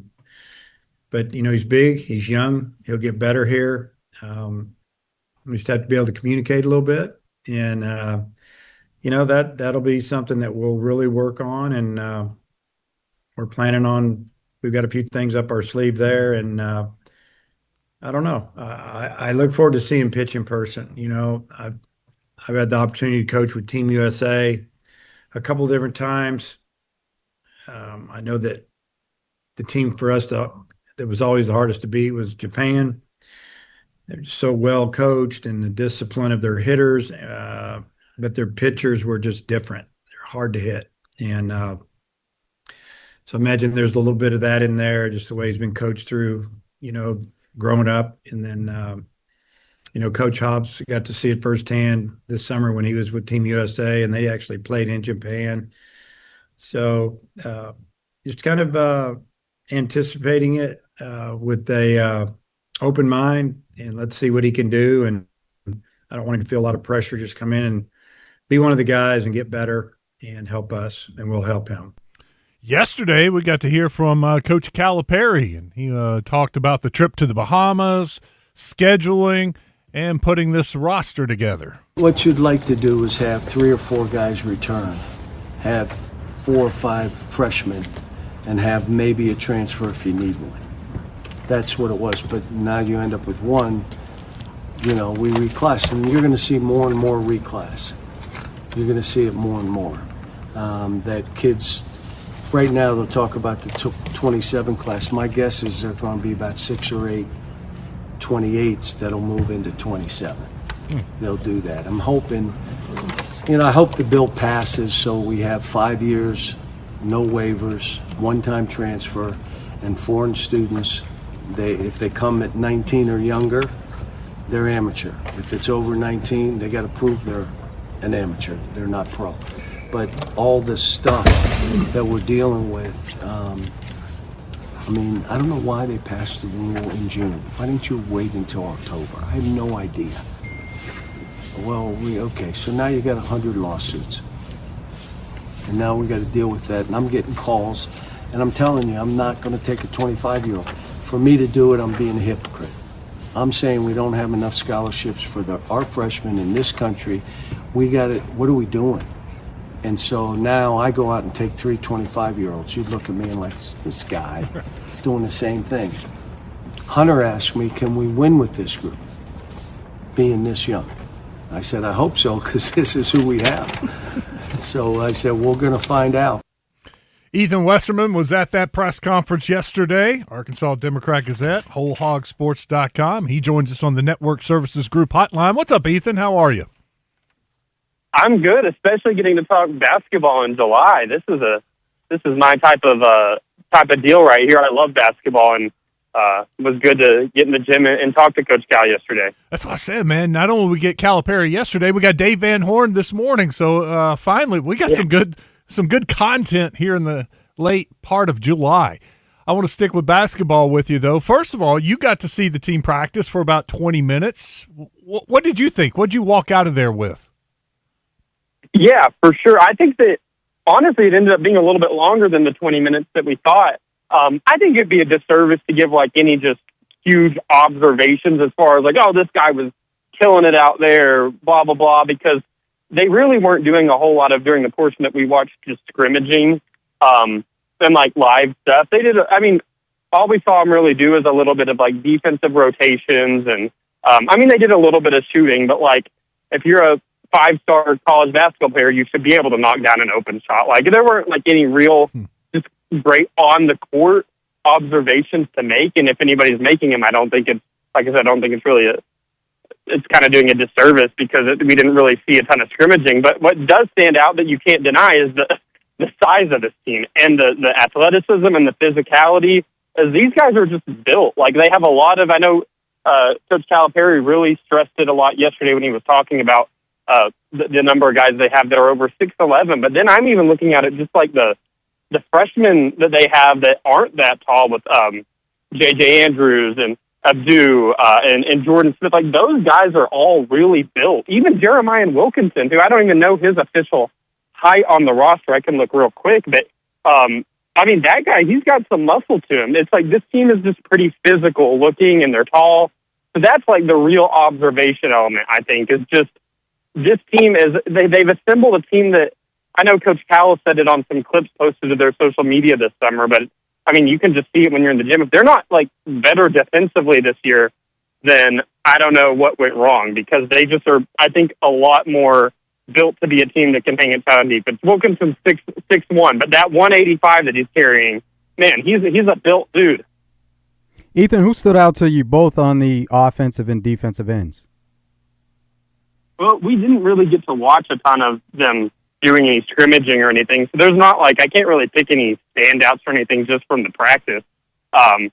It really was just watching them get up some shots and do a little bit of shell drill type of stuff that wasn't even like full speed. We watched the tail end of practice. I'm sure they did some up and down the court stuff before we got there, but I think we got to wait till these games start in the Bahamas to really be pinpointing who the standouts are, in a game-like setting. How about from a shooting standpoint, who really looked good with knocking down some shots and just the mechanics of a shot? Yeah, well, I was impressed just sitting there watching Billy Richmond get us some three-point shots. I know that was talked a lot about last offseason, that he had improved his three-point shooting, and we saw that some this season, but I think he might have even taken it to another level this past offseason. Obviously, going through the NBA draft process and getting all the evaluation he has, I'm sure that a big piece of, getting to that level is you got to, be a threat from three. And I watched him just kind of, he's just sitting there and kind of just in a rhythm, knocking down like, I'd say in a span where I watched him just shoot maybe 15 corner threes, I want to say he made definitely north of 10. So that did stand out to me watching him shoot a little bit. We got Ethan Westerman with us on the Network Services Group hotline. He's with the Arkansas Democrat Gazette and WholeHogSports.com. I look at this team in the makeup of it, because even at Georgia, Jeremiah Wilkinson was known as a menace defensively. And that's what we heard about Jordan Smith, that for a high school guard, his defense was better than what you expect, actually a strength of his. And we know about J.J., and Abdu has said the same thing. He takes pride in playing defense. You throw in Billy Richmond, And you just got to think that kind of rubs off on the team, and this becomes a good defensive team. Not just a better. I think they're going to be a good defensive team. Yeah, and I think that the way that Coach Calipari said it, this is, I believe, when he got asked about J.J. Andrews, because J.J.'s a physical guy. I mean, that shouldn't be a surprise to anybody, knowing his dad and just the way that he's built. But he kind of, while answering that question, went off on a little bit of a tangent about, like, what if I have 3 or 4 Billy Richmonds out there, like guys who are just really ball hawks, who can really, really defend and get up in people's grills and be physical with them. And I think that he's got a bunch of those guys with just that kind of that defensive swagger to him. I think that you're right. I think it could be a strength of the team this year, which is just kind of, crazy coming off last year where, the defense is what you questioned a lot of the time. It was like they were either really good defensively in games or really bad. It felt like they were hot or cold. I feel like this is maybe this year, this team is just a little bit more consistent defensively. That's the first Coach Calipari team that we had here. That's what kept them alive so late in the season is they never really dropped off of being a pretty good defensive team. And then the offense came along as the season went. I think maybe this year you won't have the type of dip early in the season that we had. I guess that was 24-25 with like early offensive struggles. I don't think this team will be struggling on the offensive end like that. But I think they'll have that same maybe type of defense that can carry them as the offense just hopefully just fine-tunes and gets better and better. Ethan Westerman hanging out with us on Out of Bounds. Ethan, what do you want to see in the Bahamas? Man, well, I think they should beat these teams by a pretty wide margin. So I think you've got to start looking at things other than, necessarily the score. I think what you want to see more than anything is just a team that looks like they're connected and at least learning how to be connected, because it's one thing to go against each other in practice. And that's why a trip like this, I think, is so nice to have even before you get the exhibitions here in a few months. It gives you a chance to kind of start to stop seeing only each other in the gym all the time, going up against each other. I think that's whenever you really start to build that chemistry a little bit more. You see that the guys on the court start to maybe, be on the same page and just have fun. That's as crazy as it sounds. I think for a team that's got this many young players and this many just new guys, it's such a new roster. I think I counted 10 total newcomers. I really do think a big goal of this trip is honestly have fun. Go out there and have fun and learn how to play team basketball together, even if you should beat these teams by a pretty big margin. Ethan, are you making the trip? I'm not. Anthony Christensen, who works with me, he'll be making the trip down there. So I know he's got a lot of great coverage plans for down there. I really want to see what these guys are like, just kind of on a fun trip. I want to see some personality come out of these guys, and I'm hoping that Anthony gets a chance to, maybe write some stuff that gives you a peek behind the curtain about just what these guys are like off the court some. Because I figure down there, this trip, obviously they're wanting to get better at basketball, but I'm sure that a big piece of it is just honestly to have a good time and get to, grow as a team. No, Coach pointed that out yesterday. What did he say, that they had dinner and nobody had their cell phones out? Yeah. I mean, that's unheard of. It's kind of funny that he says it's like the freshmen. I think he credited the freshmen for being the ones to not be having their phones out and stuff. I'm like, I feel like that's usually the opposite, where it's like the younger ones are the ones that have to maybe get, knocked upside the head a little bit of like, hey, you don't do that. But it sounds like these freshmen are coming in just pretty mature. And he said that, yeah, the team, they genuinely like being around each other and they're not on their phones. They're actually having conversation. They're, hopefully that all translates to on the court being connected too, because I think that, the talent level, it's just undeniable when you're in the gym and you see the type of athletes that they have and the length. It's just like, man, if this team can put together the skill that they have, with obviously the coaches put together good coaching, and then they all like each other and get along, man, I just think it could be a special team. I forgot to ask you, did Caleb Orgu pass the eye test? Oh, man, yeah. It was funny because I really hadn't, I feel like with him, I just didn't know exactly what to expect just seeing him in person. I was getting him and Cooper Bowser mixed up for a lot of the early practice because they look so similar when they're kind of standing next to each other. But I think I'm not even going to try and pronounce Caleb's last name. I'll leave that up to you. I mean, he's just built. Like, I think he's a little bit just thicker than Bowser. And I mean, I'm assuming he's like 17 right now, maybe 18. I don't know his age. But man, for being a reclassified player who's coming in early, that guy looks like he could be a senior. It was crazy to me that I was getting him mixed up with Cooper Bowser. Yeah, they list him as the heaviest of all the guys. I think it's 6'10", 240, and Bowser's like 6'10", a little lighter, maybe 220, 225, something like that, maybe 230. But no, definitely he walks in as the heaviest of the big guys. Let me put it that way. Yeah. And Coach Z was he talking looks about like a grown man. Yeah, he was thicker down low, and it looks like he could be one of those guys that's a little harder to move and give them some kind of that interior post defense that's been missing in the past. Yeah, and I think that overall this team is just – and you see coaches do this every single year. We'll probably see it this next year unless Arkansas wins a national championship and they have a formula that they think works. But you see coaches, they recruit a roster – focuses on a lot of the things that killed them the year before. Yeah. And I think that that's what we're seeing with this year's team. I mean, they just really address, like, if they get beat this year, in games, it's not going to be for a lack of size and physicality and athleticism, in my opinion. I mean, maybe you go up I think it's going to be a battle of, like, you know, I think they're a lot deeper down low. They have more bodies. But what's that going to look like against, you know, a really elite big man? Like, it's just a matter of can this type of depth, and you need some of these players to really emerge and have good seasons, I think, but it's kind of like, which do you prefer, just having that one big name big man or having quite a few that can maybe pick up the pieces and come at you in waves? And I think that last year you saw, I mean, obviously Arizona had some really elite big men, but they also just had some that honestly just did their job, and it was hard to have fresh bodies coming at you in waves.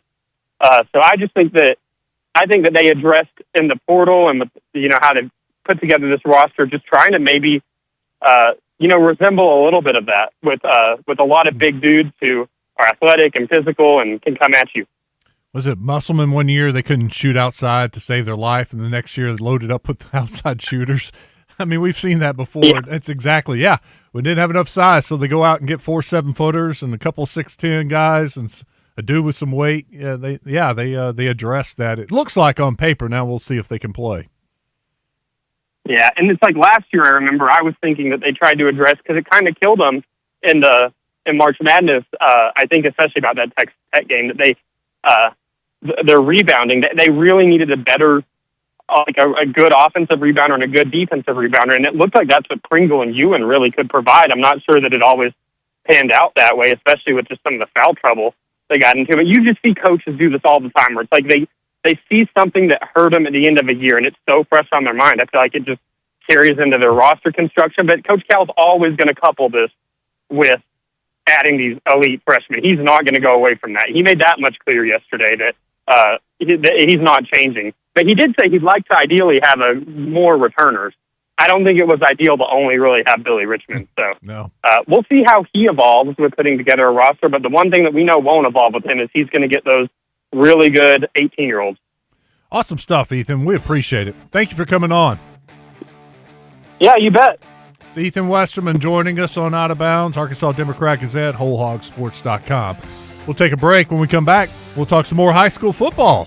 Barry Grooms is coming in from Hooten's Arkansas football. Stick around. It's Out of Bounds. Anywhere in the state, dial 888-8888 for Rainwater Holton Sexton. They'll help you weather the storm.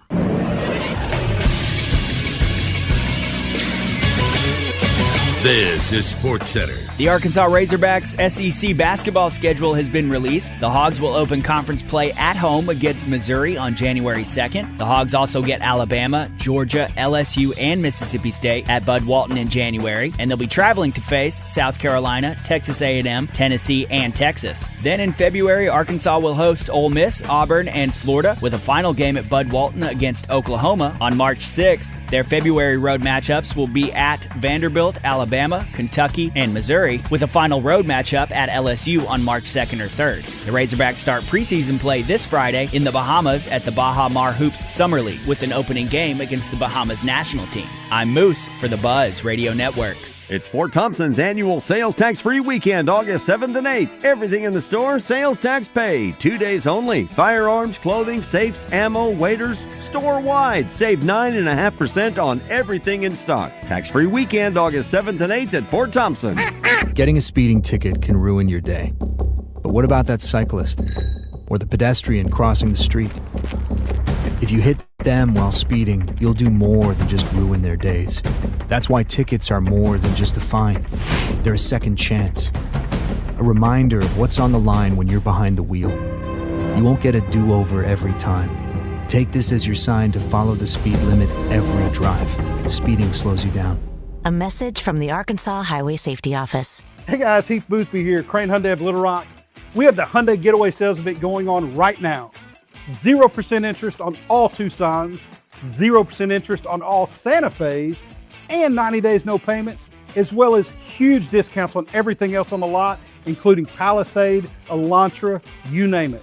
All this happening right now. Crane Hyundai of Little Rock, Hyundai Getaway Sales Event off Colonel Glenn. Come see us. Yeah, I know it's still summertime, and it's hot. But if you're wanting to beat the heat, may I suggest your local Family Market store? Because with your Family Market Rewards card, you can save 5 cents per gallon with the purchase of a large fountain drink, tea, or lemonade. Or if you need to get your morning started, it's also 5 cents off with a large community coffee. So remember to always use your rewards card inside any Family Market store and save money, including outside at the pumps. And all this can only be found at Family Market, including the newest one on Albert Pike Road in Hot Springs. Serious injuries happen every day. If it happens to you, don't wait. Dial 8.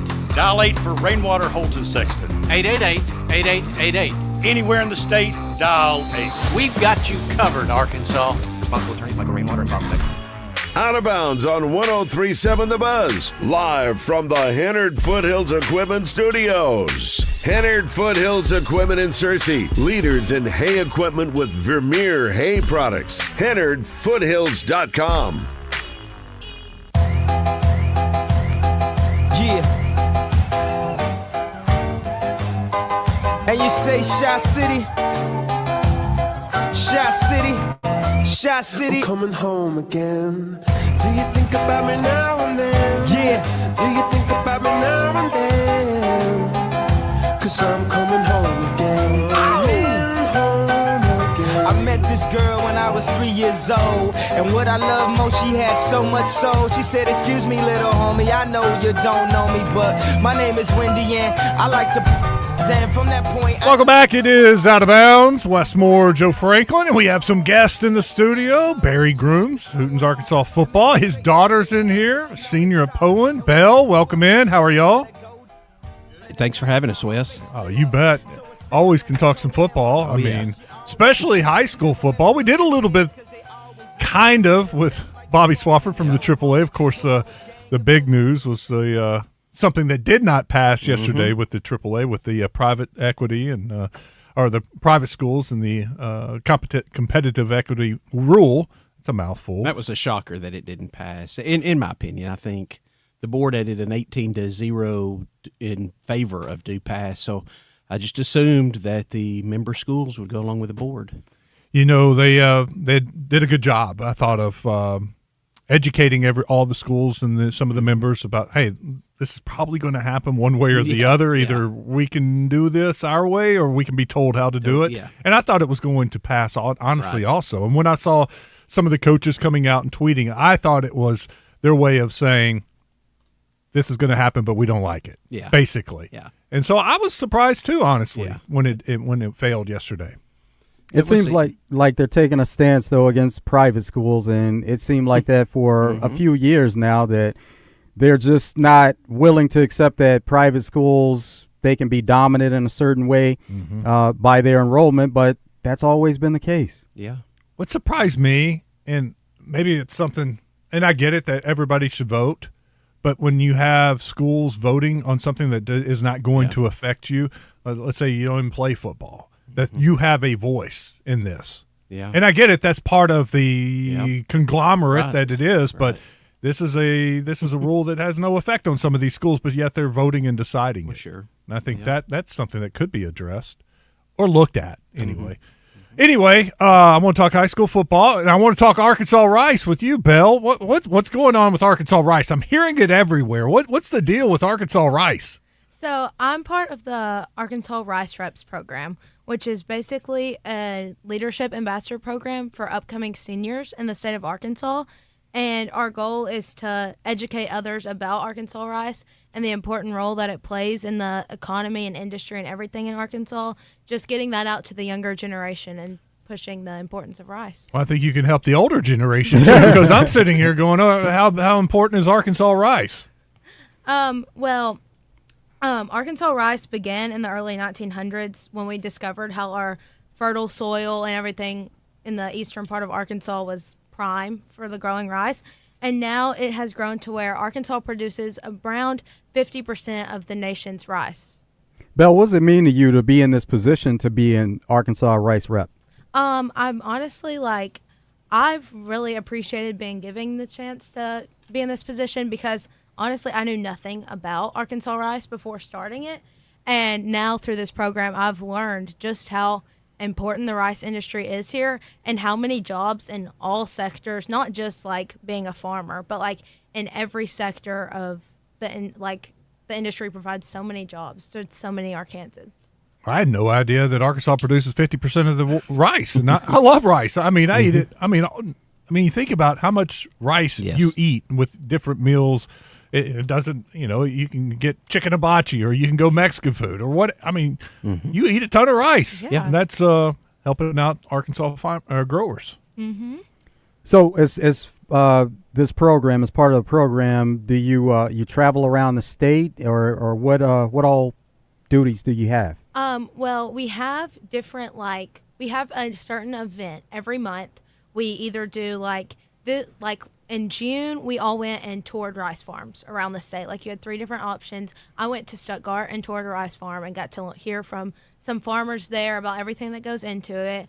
We also had a cooking class in July where you were able to try out different rice recipes and things like that. They have done one at Greenway Equipment. I wasn't able to make it because I was on vacation, but where you got to tour Greenway Equipment and see everything. You basically just get provided these events where you go learn more about the different things that go into the rice industry and how you can promote and push out the talk about rice. What kinds of new recipes did you see that were intriguing that you wanted to try to cook?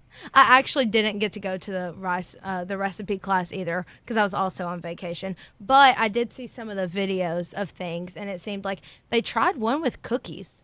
I'm not really sure what it was, but there was rice and cookies. But yeah, I don't know, but there were some intriguing recipes for sure. Wish I could have made it. Rice Krispies, Rice Krispie treats. Come on now, don't sleep on those. Peach cobbler with rice.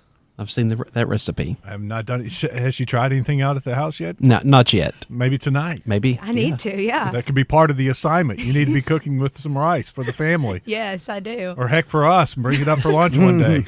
I'm all in favor for that. Has it? You said it opened your eyes. Has it opened your eyes to where there could be something in the future for you? I have seen, I want to go into law and be an attorney, and I have seen some of the ways that they need it for the agricultural aspects in Arkansas and different things and how attorneys work to push, especially with the environment part of everything and the conservation that all the rice farmers have to do towards the certain types of birds and things that are in the field and the regulations they have.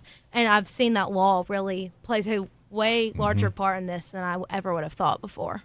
Belle, you mentioned wanting to be an attorney. A couple of years ago, you got the opportunity to move to D.C. What was that experience like? Oh, yes. That was the most amazing experience ever. I think about it all the time. I got to work on the Senate floor every day for 6 months around some of the most powerful voices in our country, and I learned so much there. And that's really where I got inspired to want to go into law and things like that. Yeah.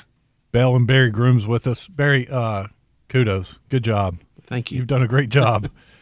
And you don't have her going into the media. So that's very She's good smart job. enough to to do something else. You know what? She has the skills for that also, though. Could always branch out. Oh yeah. We'll see how she does the rest of the day. How has this helped you as far as just speaking and talking to groups? And heck, you're doing a great job coming on the radio, but there's got to be added benefit to this. Oh yeah, definitely. Like there's I think around 80 of us in the rep program. So that alone, just banking those connections with other people in the groups when we go places, that's definitely helped. Like being able to socialize and find these people that have common interests there. But then also it's really helps me being able to start those conversations and get more comfortable in speaking in front of a group of people, specifically about things that I haven't been so comfortable about, and really stepping out of my comfort zone in that way through this. I got one more for you. Break down Poen this year. How are they going to be on the football field? I don't know. I'm really hoping senior year. I'm really hoping we can do good, pull through. How would the cheerleading squad be? Ask her that. Strong? Yeah, we've been practicing all summer. We should be strong. Are you good enough for an extra victory? I hope. Got to have that home field advantage. Oh, yeah. Barry, how's Poen going to be? Well, the coaches voted them second in the conference, and I think that is the highest or ties for the highest that the coaches have ever voted Poen in their 17, 18-year history of football. Who's number one in there? Carlisle. Duh. They changed the they changed conference, the conference so around. That threw me off. Put in Episcopal is in, and they have 9 or 10 new faces join the program, and under Ty Forte, and we'll see. They're big. They have the look, but they're going to be freshmen and sophomores. So in 2 or 3 years, Episcopal could be good. Poen's only been playing football for 18 years, so basketball has always been a major sport for them. Yes, going way back. As far as I've ever heard of Poen, it was basketball. And I guess they've played in 3 or 4 girls' title games, and the boys won it all. 02, I guess, with Justin on the team, and it's always been a basketball power. But football 4 years ago they made it to the 5 years ago they made it to the semifinals, and were stuffed. Bell was on the sideline at that game as a 7th grader watching, and they were stuffed at the 1-inch line basically against McCrory to keep them from Little Rock.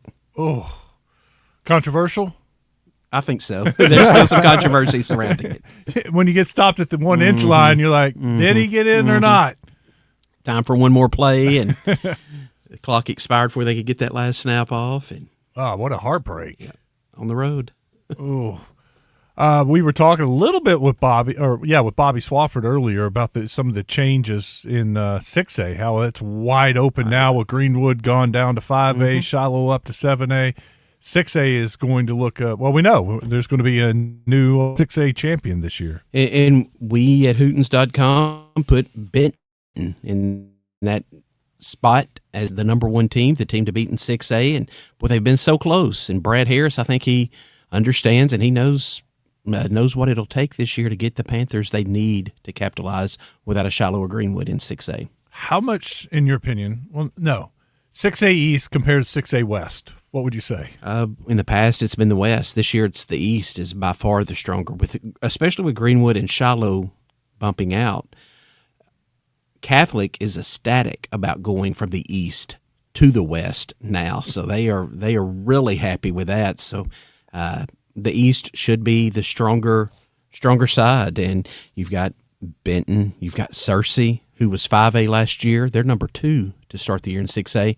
They probably would not be number 2 in 5A, but they wouldn't be. No. They would be top 10, but they go to 6A. 6A is so down that Searcy's going to step into that number 2 spot. Barry, with all the coaching moves, 62 in all, what are some of the most interesting situations where you see coaches maybe step in and they could have success right away? You can't doubt what Van Pascal does. Year 1 and year 2 at any new school he's been at has produced great results and dramatic turnarounds, except with one exception, and that was when he went to Sheridan and went 1-9. Look for Harrison to make a push this year with Van Pascal. I think Mark Kelly going to Pulaski Academy, even though PA's numbers are extremely low. I mean, everywhere Mark Kelly has been, he has won state championships, at Searcy, semifinals at Sylvan Hills his past 2 years as a head coach. Cannot count anything with Mark Kelly out. And I think his replacement, Shucker at Sylvan Hills, coming from Arkadelphia. Yes, that's a great situation for Sylvan Hills. For sure. And it's off the same coaching tree because Coach Shucker was with Mark Kelly at Searcy as an OC, and he understands what it took there to accomplish, get Searcy to that state title game. Was that 5 years ago? So great hires by both schools, PA and Sylvan Hills. We got to take a break. You want to stick around, talk some football with us? All Sure. right. We got Barry Grooms, his daughter Belle in. We're talking a little football and rice. That's a great combination. Got a tailgate rice dish we can have for this fall. Oh, I need to find one. There you go. We'll take a break. Stick around. It's Out of Bounds.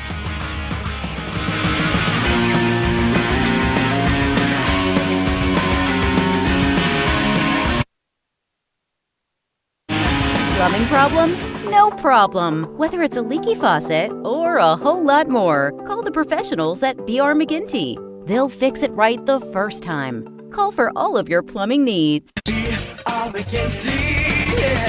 If you're a bank needing GLBA compliance or a defense contractor looking for CMMC compliance, meet the team at Network Services Group with tailored solutions to help you navigate the complex regulatory landscape, allowing you to focus on what matters most, your clients and your growth. Don't gamble with compliance. Network Services Group, your partner in GLBA and CMMC compliance. Services Group. One call does it all. We got the big deals, the big rock, the big rock. I've been a little surprised by how far people will come just to visit us. People will travel just to get the best deal. We've got 15,000 off Ram HDs this month. Ram half tons start at just $35,900, or you can get 0% financing. And don't forget Wranglers. They have 0% financing and start at $35,000. Take the short, beautiful drive to Chris Crane Dodge Jeep Ram in Benton. Or visit us online at chriscranecars.com. Willie D's Dueling Pianos has not moved yet. They're still rocking right here in the Little Rock River Market. Dueling Pianos upstairs, DJs downstairs with food and drinks every week. Reserve and learn more at WillieD'sPianoBar.com. Come and get your Willie on. Someone had a birthday. Yep, 50. Can't believe it. 50 years of wisdom. Great segue. We have a health reminder from the CDC. Pneumococcal vaccination is recommended for adults 50 or older. Says here, we're over 6 times more likely to be hospitalized with pneumococcal pneumonia than adults under 50. I don't love those odds. Same. Look what I found. Pfizer's Prevnar 20 is proven to help protect adults against pneumococcal pneumonia and invasive pneumococcal disease in just 1 dose. And millions have already gotten it. Continued approval may depend on a supportive study. Don't get Prevnar 20 if you have a severe allergy to its ingredients. A weakened immune system may lower your response. Common side effects include injection site pain and swelling, fatigue, headache, muscle, and joint pain. For full prescribing information, please call 1-855-213-2138. Visit Prevnar20.com or talk to your doctor or pharmacist. I'm on Prevnar20.com now, scheduling my appointment. Good idea. And happy 50th. Have questions about retirement, investments, or your money? Call our financial hotline. Dial 501-381-5228 and leave a voicemail with your specific financial question, and our experts will answer it on the Get Ready for the Future show Saturday mornings at 10 a.m. Get your financial questions answered by the pros. 501-381-5228. Call now. Securities offered through LPL Financial, member FINRA SIPC. Investment advice offered through Independent Advisor Alliance. Independent Advisor Alliance and Genwealth Financial Advisors are separate entities from LPL Financial. Stop paying retail. Summer savings on now at Natural State Wholesale, the warehouse in Cabot. Contractors, builders, and DIYers, this is your paradise. And yes, they're open to the public. Unbelievable pricing on all kinds of flooring, butcher block countertops, gorgeous shower and backsplash tile, discount shingles, ceiling fans, faucets, and more. The hottest savings of the summer. 2011 North 2nd Street in Cabot. Natural State Wholesale, the warehouse where you save big every single day. Build better naturally. Burroughs and Mr. Frank's is a long-standing, iconic luxury eyewear shop in the Heights. They're family-owned and operated opticians that feature high-end designer eyewear that you can't find anywhere else. Brands like Cartier, Gucci, Salt, and State Optical. Plus, they have all their lenses from the high-tech lens crafter Zeiss, who make lenses for cameras, telescopes, microscopes, and yes, glasses. These are found only at Burroughs, and they do all the fitting and lab work right in their own in-store lab. They're at 5901 R Street in the Heights, Burroughs and Frank's Optical. Out of Bounds on 103.7 The Buzz, live from the Henard Foothills Equipment Studios. Henard Foothills Equipment in Searcy, selling and servicing Kubota's full line of equipment since 1991. HenardFoothills.com.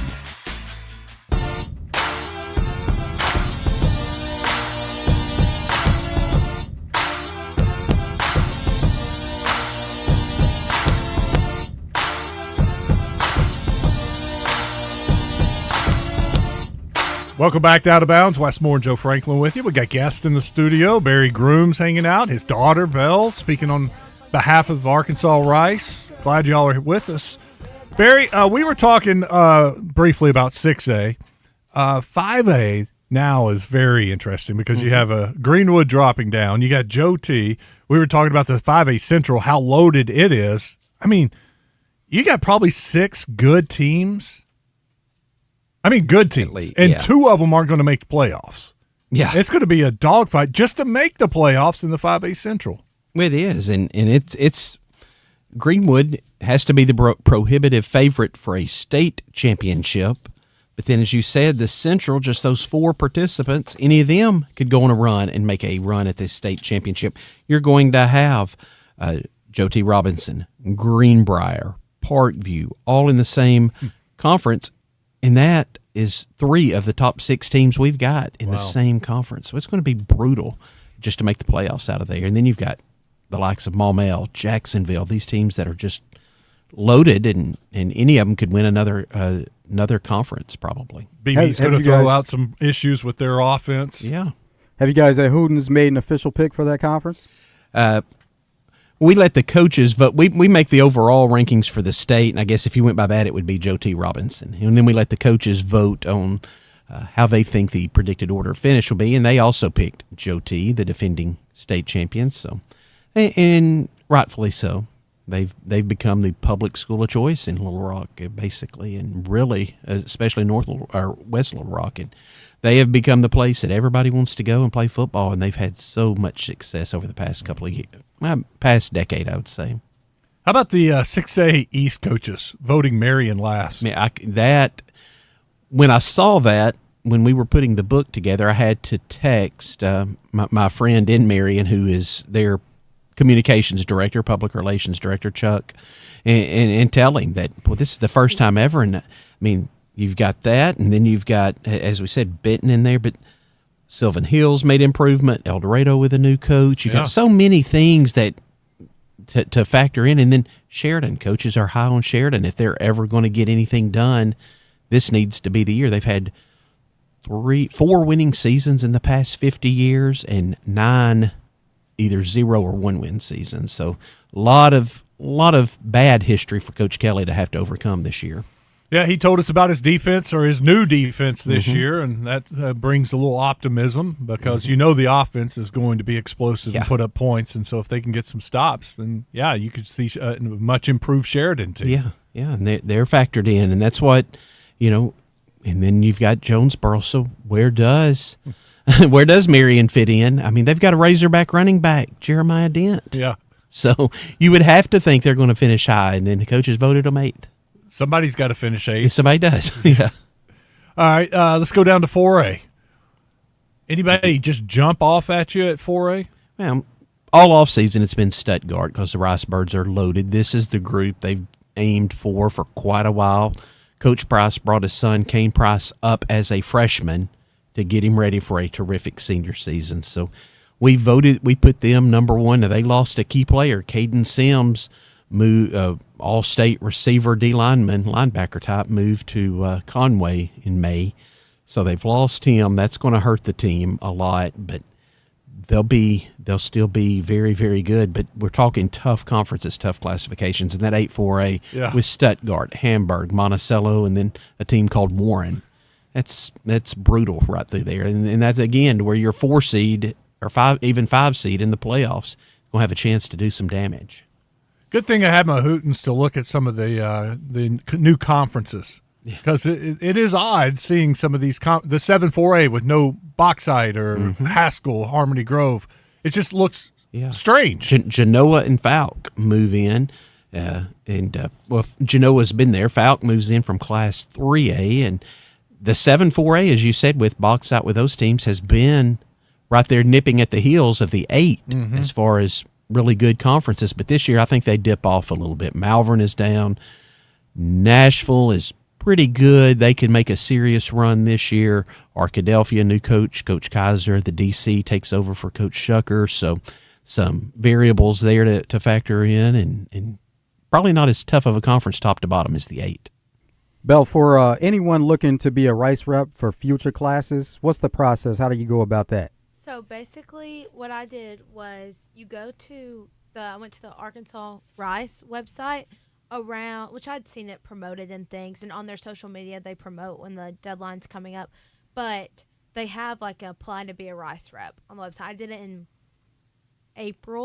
May of this year, and you kind of just like fill out your information, extracurricular activities, that kind of stuff, and then they'll email you few weeks after the deadline to let you know if you've made it or not, and then you just start having meetings and promoting Rice through the state. Yeah. Have you enjoyed the process? Oh, I have, for sure. Definitely, like, at first I was very intimidated because, like, I don't know anything about Rice. I've never done this. But then after the first meeting, you get to know people that have done it, and there's, like, so many, like, there's a girl from Sheridan that's pretty close by, and like we had mutual friends, and like you get to connect with all these people and you learn so many new things about Rice or whatever, and it's really just, I don't know, it's been a great process, honestly. Have you already chosen your next school, or do you have it narrowed down? Well, I really haven't yet. No, I'm just still kind of thinking. Senior year, you have a chance to just continue and go through the process and work it out. So yes. you got some time here. Yes, I definitely, like, school-wise, my top option is University of Texas right now. You okay with that, Barry? I'm fine with it. There's a lot of Razorback fans who wouldn't be, but I'm fine with it. It's a great looking school. Yeah, it would be different for you, though. It would be very different. Have to go down and watch some Texas football games and visit and do all that. Yeah, that would be a little different. Yeah. You ready for it? I'm not ready for that. Yeah, no. That's what I figured. You were talking about Stuttgart. Who's number 2 in 4A? Elkins. We put the Elkins Elks, even though they graduate quite a few players. Ben Napier, 2-time All-State quarterback, is gone. But they had Austin Bourne last year in the third round of the playoffs. The quarterback, Ben Napier, got hurt, and Austin Bourne had to come in, and it was a different animal when they went and beat Stuttgart at Stuttgart in the semifinals. The Ricebirds could not handle Austin Bourne that night. Austin was a sophomore linebacker last year. They put it quarterback and just turned him loose. They'd been waiting on him, and, boy, he ran the ball with authority. So they opened the season at number 2, and then you've got the Nashville Scrappers. Talk about a quarterback dilemma. DJ Jefferson didn't play much last year. He's gone through 2 ACL surgeries over the past couple of years. Wow. But you've got a 2-headed quarterback situation in Nashville, and then you've got the Sloan at running back. They're going to be pretty good. Sloan Perrin, they're going to be a pretty good team. So I think, Nashville, and then there's Warren. They're the Lumberjacks. They may not have a guy committed to Arkansas right now on the team, but they will in the future. And Coach Embry is very high on this group of sophomores, especially the linemen. And you don't hear that much out of Warren. So when they get this group of linemen, they're always going to have skill players. Watch out as these guys develop. Middleton Eaton there, text line, someone said, dang, no mention of Morrilton, the Devil Dogs?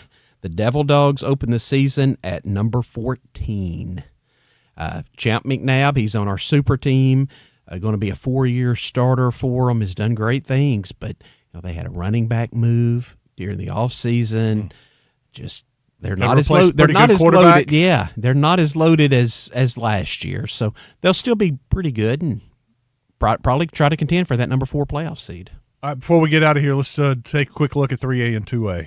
Yeah, 3A, our number 1 team, Mansfield, defending state champions. They get there's a lot of kids that can't play at Greenwood that drive right down the road to play at Mansfield. And then Fordyce, number 2. That was the state championship game last year when Mansfield beat them.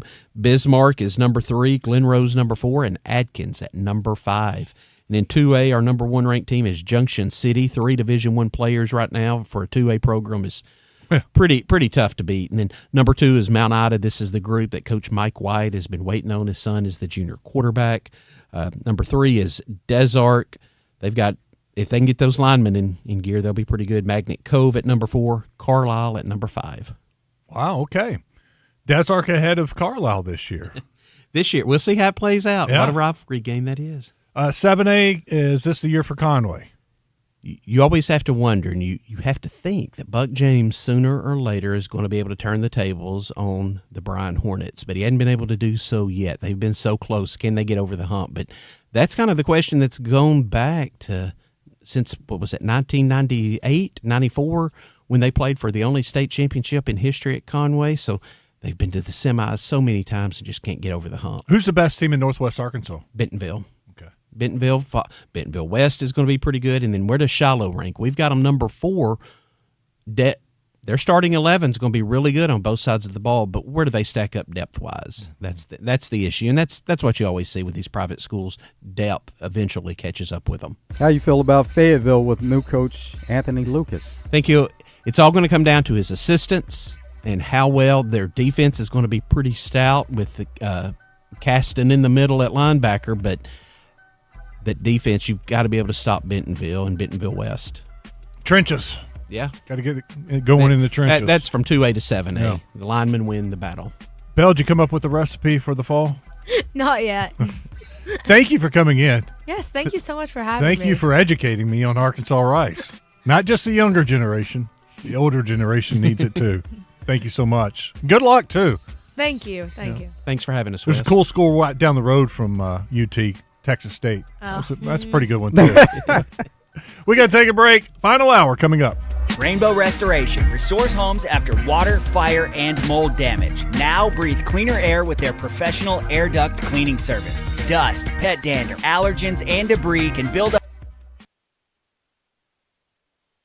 Rainbow Restoration restores homes after water, fire, and mold damage. Now breathe cleaner air with their professional air duct cleaning service. Dust, pet dander, allergens, and debris can build up in your ductwork, reducing your indoor air quality. For a limited time, save $100 on your air duct cleaning when you contact Rainbow Restoration and let them know you heard this. RainbowRestores.com. $100 off your air duct cleaning. Rainbow Restoration. Restoring homes, improving the air you breathe. RainbowRestores.com. Hey, this is Mitch at Red River Auto Group, and I'm working today. And today, as always, we're fighting where other dealers are advertising online prices that they actually don't give. You walk in the store, they're at $1,900, $2,900, or they're saying you don't qualify for this rebate or that rebate. And of course, we have to explain that to the customers. It had me thinking. They're probably explaining to their customers that we do the same thing, but we do not. Whatever you see online at RedRiverAutoGroup.com will be the price you get. Check us out, RedRiverAutoGroup.com. If you are looking for a safe and loving home for you or your loved one, visit Heartland Rehabilitation and Care Center. Just 15 minutes from Little Rock and Benton, our skilled nursing staff is dedicated to providing quality long-term care and short-term therapy. Visit heartlandrehabcenter.com. You can call Heartland home. Radio for Arkansas Sports Geeks by Arkansas.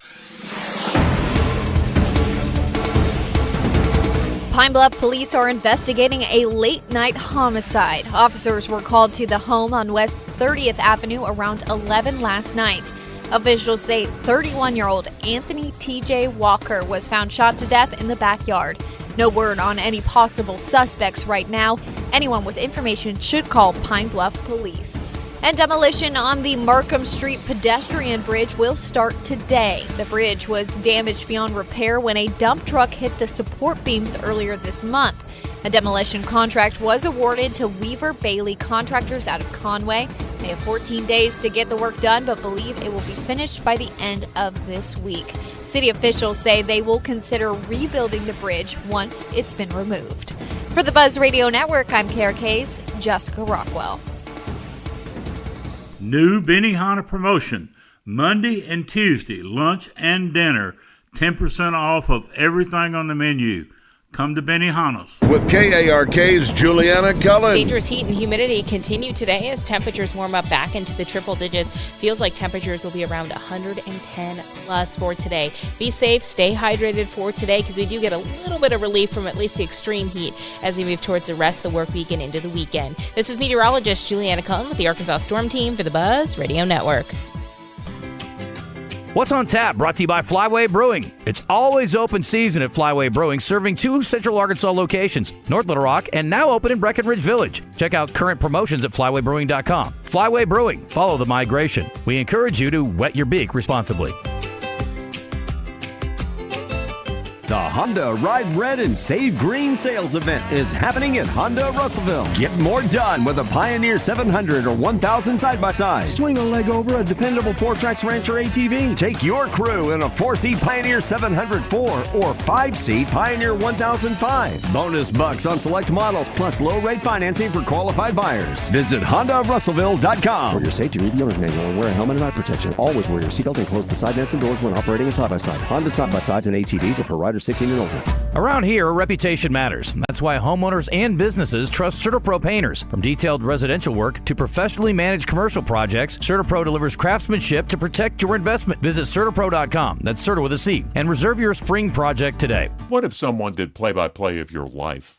Example, what would it sound like if you visited, say, Genesis of Conway? There's the arrival. Look at the reaction on that face at seeing a dealership that is so luxurious. And going for a test drive now of a GV80, and the smile is huge. And here it comes, the big play, $8,000 off the price of that very same GV80. Let's hear it again in slow motion. $8,000 off. Winner, Genesis of Conway. The future of luxury today. Did you hear? Allstate car insurance now costs even less. So when you bundle with home, you can save even more. Check Allstate first to bundle and save with a new lower auto rate. You're in good hands with Allstate. Not available in every state. Only applicable for new auto insurance business. Rates will vary by several factors, including how you purchase the policy. Potential savings may vary. Allstate North American Insurance Company and Affiliates, Northbrook, Illinois. Veterans and active duty service members. When your call to service ends, your mission doesn't have to. Go from GI to IT in just a few months at My Computer Career. Prepare for a high-demand career in cybersecurity, protecting people, systems, and institutions from real cyber threats. Cyber warriors are needed now. Will you answer the call? Go to mycomputercareer.edu/CWP to learn more. That's mycomputercareer.edu/CWP, an elite CompTIA certification partner. VA education benefits are available to those who qualify. Progressive presents Heroes That Keep Truckers Going. Today's hero, all the furry four-legged co-pilots out there. Pets like Axel, Bandit, and Smokey, who may not understand humans but do listen to you rant about young people today for hours. Thanks, heroes. Know what else keeps safe truckers going? Saving an average of $6,181 when they elect to share their ELD data with us. Get a quote at ProgressiveCommercial.com. Progressive Casualty Insurance Company and Affiliates. 2025 National Average Safe Driver Enrollment Discount Savings for new Progressive customers. Excludes mandatory program participants. Not available in all states. Driving data could increase or decrease premiums at renewal. Finding great candidates to hire can be like, well, trying to find a needle in a haystack. But not with ZipRecruiter. Its powerful technology actively finds and invites qualified candidates to apply to your job. So while other companies might deliver a lot of hay, ZipRecruiter finds you the needle in the haystack. See why 4 out of 5 employers who post a job on ZipRecruiter get a quality candidate within the first day. Try ZipRecruiter for free at ZipRecruiter.com/free. That's ZipRecruiter.com/free. ZipRecruiter. The Arkansas Department of Transportation reminds you there is zero tolerance for handheld devices in highway construction zones, which are hands-free by law. And always slow down when you see orange barrels. Help us keep road workers and drivers safe. We all want to get home at the end of the day. Just remember, slow down, phone down. It only takes a second to change your life or someone else's. This message from the Arkansas Department of Transportation, the Arkansas Broadcasters Association, and this station. Your dream wedding starts right here. The Arkansas Democrat-Gazette Wedding Show returns Sunday, August 23rd to the State House Convention Center in Little Rock. Discover Arkansas's best wedding vendors, meet local experts, see the latest fashions, and find inspo for every detail of your big day, all in one place. With more than 50 exhibitors, amazing giveaways, and everything you need to plan your perfect wedding. This is a hometown tradition you don't want to miss. Sponsored in part by Dillard's and Crown Entertainment. Get your tickets today at ArkansasBridalCommunity.com. Nobody pray for me. Live from the Henard Foothills Equipment Studios, it's Out of Bounds with Wes Moore and Joe Franklin on 103.7 The Buzz. With my accountant lips, in fact, I'm down in this. You say with my boo babe, tastes like Kool-Aid for the analyst. Girl, I can buy your Westie world with my base stuff. I know that it's good, won't you sit it on my taste buds? I get way too petty once you let me do the extras. Pull up on your block and break it down, we playing Tetris. AM to the PM, PM to the AM phone. Eat up your per diem, you just gotta hate them phone. If I quit your BM, I still rock Mercedes phone. What's trending in the world of sports is sponsored by Arkansas-based West Rock Coffee. Join West Rock Coffee and their 1.5 million coffee farmers around the globe as they fuel Arkansas with great tasting coffee, tea, and water delivered directly to your business. Contact them at westrockcoffee.com or 833-886-JAVA today.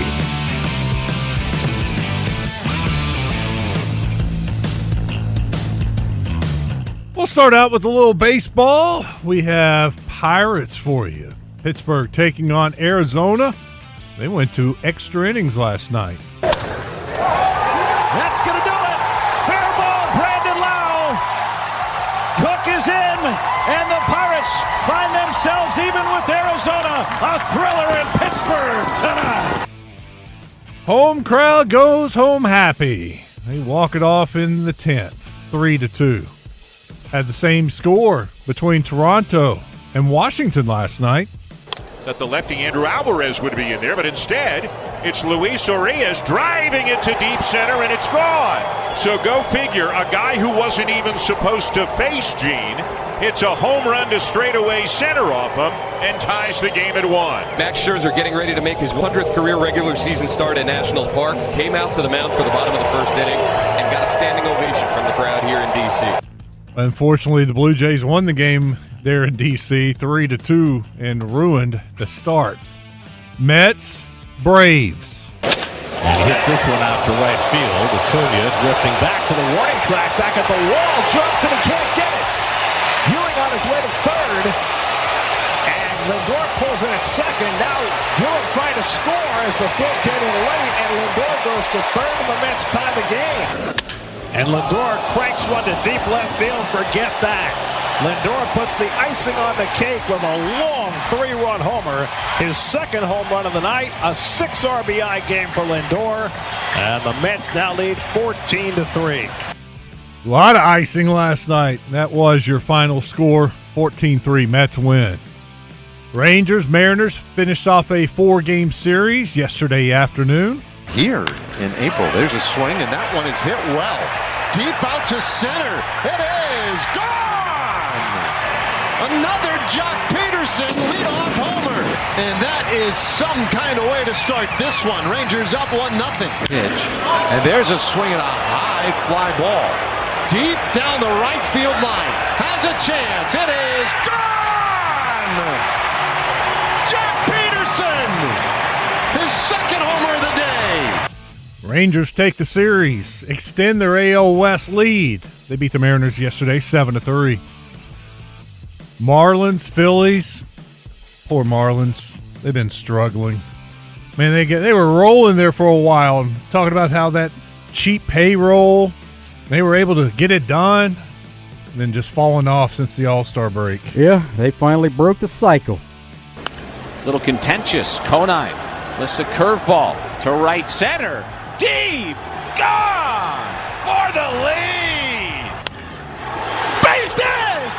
Kicks that losing streak goodbye! And good night! Griffin Conine walks it off! And the Marlins score 3 in the 9th to win it! That was a good comeback. That was. 3 in the 9th. Especially win. On that such a long losing streak, it'd be easy to have that mentality of, here we go again. Instead, they bowl their back and get it done. Walk them off. 8-7 your final. We talked about the Eric Bieniemy, just terrible situation, the home situation yesterday a little bit. Andy Reid had more on it. Most important thing is that EB, when has an opportunity to spend some time there and take care of that business. Everybody loves EB, as you guys do. So, he's a great person. You've known, I'm sure, Mia for pretty much almost 30 years, and the kids as well. How are you doing with all this? Yeah, no, I'm good. I do. And she's a saint. We all know that, the people that know her. One of God's good blessings right there now. Really special person. So, but things happen, things happen, and you got to work through it. And so that's where we're at right now. And time will have to be involved in this to help heal a little bit. So, but it'll all work out in the long run. Yeah, Chiefs dealing with a very difficult situation at the beginning of training camp. But most importantly, they're concerned about Eric Bieniemy, his family, and everything they have going on there. We heard from the WNBA commissioner yesterday, Kathy Engelbert. Help me with this. Well, just Asia Wilson was asked what her relationship is like with Kathy Engelbert. And have they had some issues? No, just, they asked prominent players, and Asia Wilson is your Defensive Player of the Year, League MVP. She was Finals MVP. She's won pretty much every award you can win. And so for All-Star Weekend, there's been some tension, I guess, going into the season, and she was just kind of asked what her relationship is with Kathy Engelbert. My only relationship with Kathy is when she hands me awards, which is great. I love to see her there. But I think when it comes to leadership, I'm always big on bonds. I'm always big on connection on a deeper level, and I think that's what we all try to look for when it comes to a leader. When we're on our teams, when we're coming to the business table, it's a partnership, and it should go hand in hand. So yes, we are in a different space. I'm so appreciative of our EC, the way they handled our CBA negotiation, and we're so glad they sat at the table for us all those countless nights. But honestly, it's really just on us. I'm not going to look to, obviously I love to have great leadership, but it's really us. We're the true leaders. This league goes the way that we go. So we can continue to show up and be the great product that we are. That's kind of how we're going to continue to grow the game. And earlier today, Draymond Green got paid. Well, he got paid around the same amount that he opted out. He signed a 1-year, $27.7 million deal to stay with Warriors. And he kind of gave some insight into why he would want to stay there and always be a Golden State Warrior if possible. I remember walking around downtown Oakland as a rookie, passing out tickets. Guys getting on the BART, the train, and through the runs through the bay, the BART, passing out tickets to games as a rookie. I remember that. That's October 2012. We won our first championship June 2015. Wasn't that far removed. So we built this thing up from the ground, man. It's like, it's a different feeling for us because that's our baby. Like that, the Warriors, they were nothing. And so to see that growth and take part in that growth, that's not something you just walk away from just to walk away from. They'd have to not want me anymore. And for me personally, because I love that organization, I will always do right by the organization because it's no ill will for me. It's not like I've been treated bad. Andre and Sean, they would always tell us like, yo, y'all don't know the real NBA. And I can raise my hand and say, gladly, I don't. I don't know the real nasty side of the business of the NBA. I never had to see that. And I'm very thankful to that organization that I haven't. And so they'd have to not want me for me to go somewhere else. And then at that point, it's like, all right, which team can I go help that can win a championship, right? But not just like, if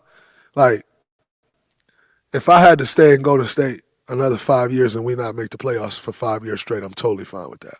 Not because I'm not a competitor, but because I'd rather do it. I'd rather struggle with the same guys that I succeeded with.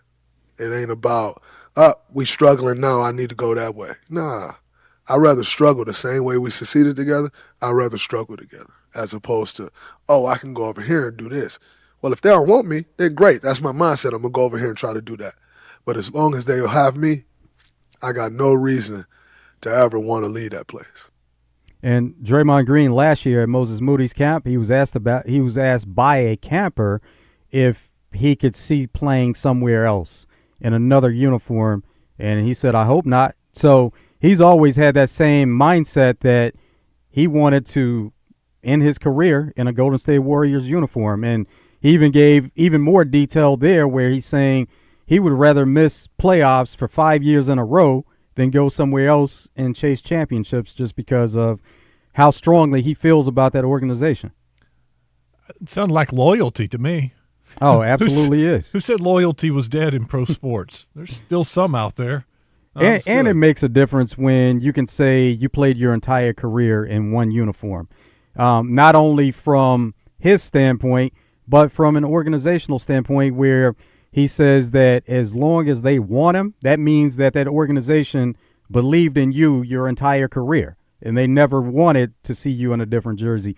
They never wanted to put you in a trade. Now, his name has been part of trade speculations before, but if it never got to the point where it happened, that'd be great for his career, for him to say as a player, and for that organization to honor him as a player. I was reading about his new deal. He opted out basically to give Golden State flexibility to help if they were able to get LeBron to come there. Yeah, and that's part of they share an agent and Rich Paul, and that's part of that entire agreement of trying to make it happen. It didn't happen, and you see, we talk about domino effects. You see the domino effect right away. Then he's able to sign back with that organization. The ACC's media poll is out for football, and Miami is the overwhelming pick to win the ACC. They had 165 first-place votes. SMU was next with 6. Louisville, Clemson round out the top 4. Georgia Tech was picked 5th, and they got 2 votes to win the ACC. Dead last was Stanford, and Stanford had 1 pick to win the ACC. That one person. Somebody who covers them. I guess. I know there was a lot of chatter about somebody at SEC Media Days picked Kentucky to win, and they were trying to find the guy who voted for Kentucky. Yeah, but, what does it matter? I mean, we see what it is, that it was one person, and most likely when you see that it's one or a couple people, it is somebody that has close ties to that team, that school. Eagles and Jalen Carter, they agreed to terms today. 4-year, $152 million extension. Jalen Carter becomes highest paid defensive tackle in NFL history. Last night on quarterbacks, I was watching it, and it was Baker Mayfield talking trash to him. Want to know if he still had a spitting problem? Oh, wow. Yeah. That's crazy. You still you good now? You still got that spitting problem? Funny stuff when you get behind the scenes. And then news on Baker. Baker is not going to sign an extension. He wanted to come to terms with an extension with Bucks, but they couldn't come to terms. And now that season's about to start, he's going to play out final season of his contract and become a free agent. Wow.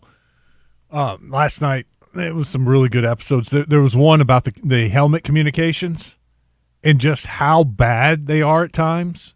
Even though they walk around the entire field before the game and test the equipment and make sure at all times you can hear easily, they had mic'd up, and there were times it was just breaking up. You couldn't even hear what the assistant or the coach who was calling in the plays, what he was saying, or it would go to static, or sometimes it would just be distorted. And then he's having to go to the sideline and tell him, you got to turn that level down. I can't understand what he's saying because it's so loud and distorted. Yeah, sometimes they have to switch helmets. Yeah.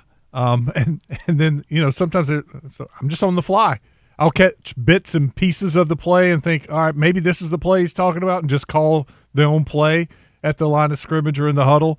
And the bad part was when Flacco was traded from Cleveland to Cincinnati, he started the next week, if you remember. Mm-hmm. He was traded, and then, that night he drove from they sent a car up for him.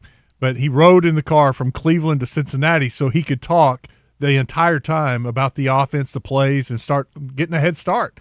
And he went straight to the facility, stayed there all night, just learning the playbook and the plays and trying to digest the new language. He's like, I've run every play, but everything, all these plays have different language or lingo or words for key plays, and I had to forget and remember new words. And it was just the struggles of him. And they got him mic'd up, and they'd call in a play in practice in his helmet, and he'd call it out in the huddle, mess it up. And there were times in a game he looked over, and he was like, I don't know this formation. Do y'all know this formation?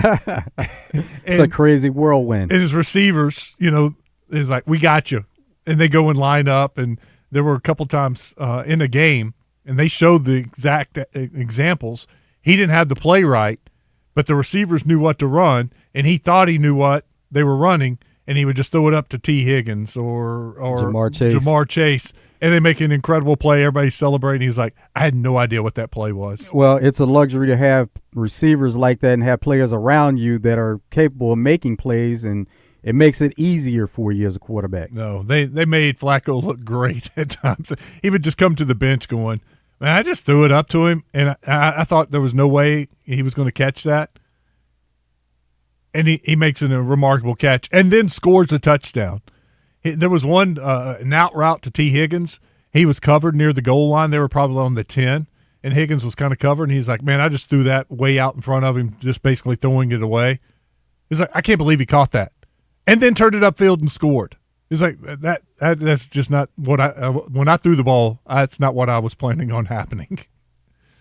Chris Sims had some comments about Kyle Shanahan, the car wreck he had, and the severity of it. And we've heard reports about having a broken nose, broken hand, several injuries that have come out of that car wreck. And Chris Sims said that he almost lost an eye also. So just really fortunate to come out of that with some of the injuries that he had, but some of the ones that he possibly avoided. Do we know any details about the wreck, how it happened? Was it a two-car collision or a single car? Well, the one detail that came out of it was that supposedly Kyle Shanahan was looking at his phone, and that was kind of what led up to it. Let's learn from that. I swear I pulled up on a drunk driver the other day, all over the road. I was scared to pass. I was like, they are hammered. And it was driving home, like at 4 o'clock. Mm-hmm. And I pull up, finally get around them on their phone. I'm like, dude, get off your phone. Actually, not a dude. It was a lady. I'm like, get off your phone. Drive. And there was a woman that was involved. So, and, reports are saying that Kyle Shanahan has reached out and very concerned about her and how she's dealing with aftermath. Okay. I hadn't heard if it was a two-car or single-car collision or, what it was. Never saw any video or anything. Did you see the car? No, haven't seen it. I hadn't seen anything. It was kept quiet, that's for sure. Because it happened weeks ago. And it does say that she actually was at fault. Okay. Wow. All right. Anything else? We good? Yeah, that's it. Okay. We'll take a break. When we come back, got an open segment. If you want to join us, 661-1037. We haven't had a lot of open segments. If you want to jump in here, got a question, comment, want to talk some basketball, Razorback football, go ahead, 661-1037. I'll check the Middleton Heat and Air text line, get caught up on that. We also got sound from Coach Cal Perry, Coach Van Horn. We'll hear from them when we come back. It's Out of Bounds.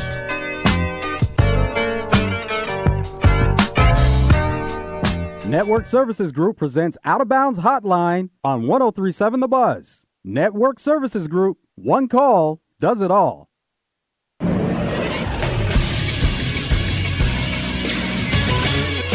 This is Sports Center. The Arkansas Razorbacks SEC basketball schedule has been released. The Hogs will open conference play at home against Missouri on January 2nd. The Hogs also get Alabama, Georgia, LSU, and Mississippi State at Bud Walton in January, and they'll be traveling to face South Carolina, Texas A&M, Tennessee, and Texas. Then in February, Arkansas will host Ole Miss, Auburn, and Florida with a final game at Bud Walton against Oklahoma on March 6th. Their February road matchups will be at Vanderbilt, Alabama, Alabama, Kentucky, and Missouri, with a final road matchup at LSU on March 2nd or 3rd. The Razorbacks start preseason play this Friday in the Bahamas at the Baha Mar Hoops Summer League with an opening game against the Bahamas national team. I'm Moose for the Buzz Radio Network.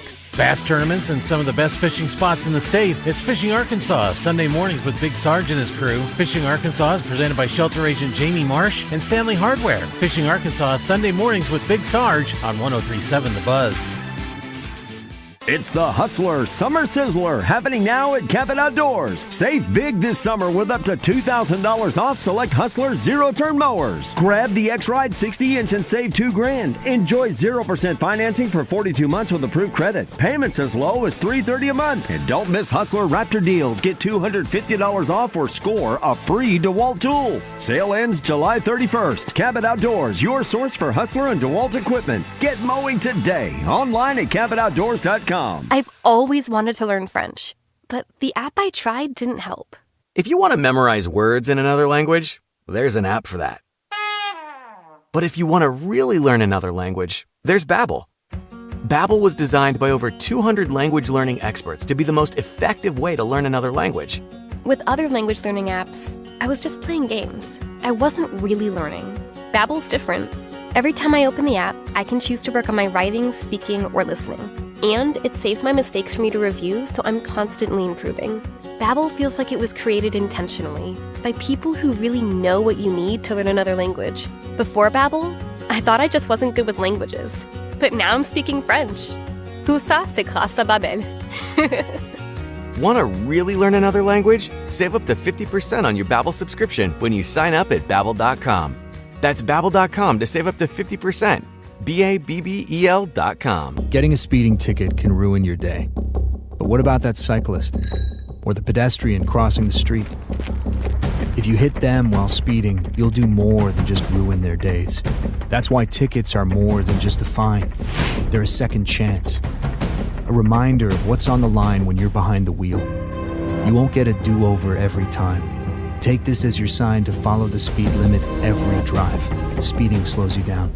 A message from the Arkansas Highway Safety Office. Old number 53 here, and back in my day, I was fortunate to be around some great teams, along with some great teammates. And even now, all these years later, I'm also grateful to be a part of a great team here at 103.7 The Buzz. But you know another great team that I've come to appreciate over the years? It's the team over at Edwards Food Giant, and there are 11 stores located all over the metropolitan area, including their Edwards Cash Saver stores. And let me tell you this, if you haven't been to the newest Edwards Food Giant in North Little Rock in the Lakewood Village Shopping Center, you really need to stop by there. This store is truly the most beautiful grocery store that I've ever been inside of. The layout with their used selection and inventory, including their deli and salad bars, is the best. Of course, their meat department at Edwards will truly blow you away too. That newest Edwards store has everything from Heat and Eat meal solutions, weekly specials, to a giant wine department, to their dry-aged beef that's been temperature and humidity controlled for 28 days in their cooler, resulting in a steak that's tender, flavorful, and unlike any steak you've ever had. So see for yourself why the team at Edwards Food Giant is now Central Arkansas's favorite place to shop. Out of Bounds on 103.7 The Buzz. Live from the Henard Foothills Equipment Studios. Henard Foothills Equipment in Searcy carries Steele's full line of handheld equipment. HenardFoothills.com.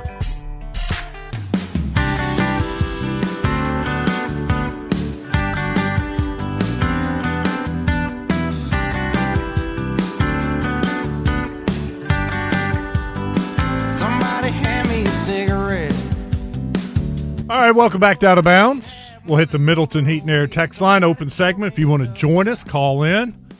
870 says, Wes, don't sleep on the Bohemian national team. They have sent some guys to the NBA in the past. Yeah, honestly, the Bohemian national team, the roster is loaded. But we've been told not to expect those guys to play, like Buddy Yield. Who else was on that team? VJ Edgecombe. Probably won't be playing against Arkansas and South Carolina and Texas A&M. But, no, you're right. They produce talent and probably have a pretty solid team. But, you know, honestly, it shouldn't be anything that Arkansas should be losing sleep over, since you said don't lose sleep or don't sleep on them. Let's see here, Wes. Joe, any mention of the red-white scrimmage returning to Bank OZK Arena? I have not heard that, Steve.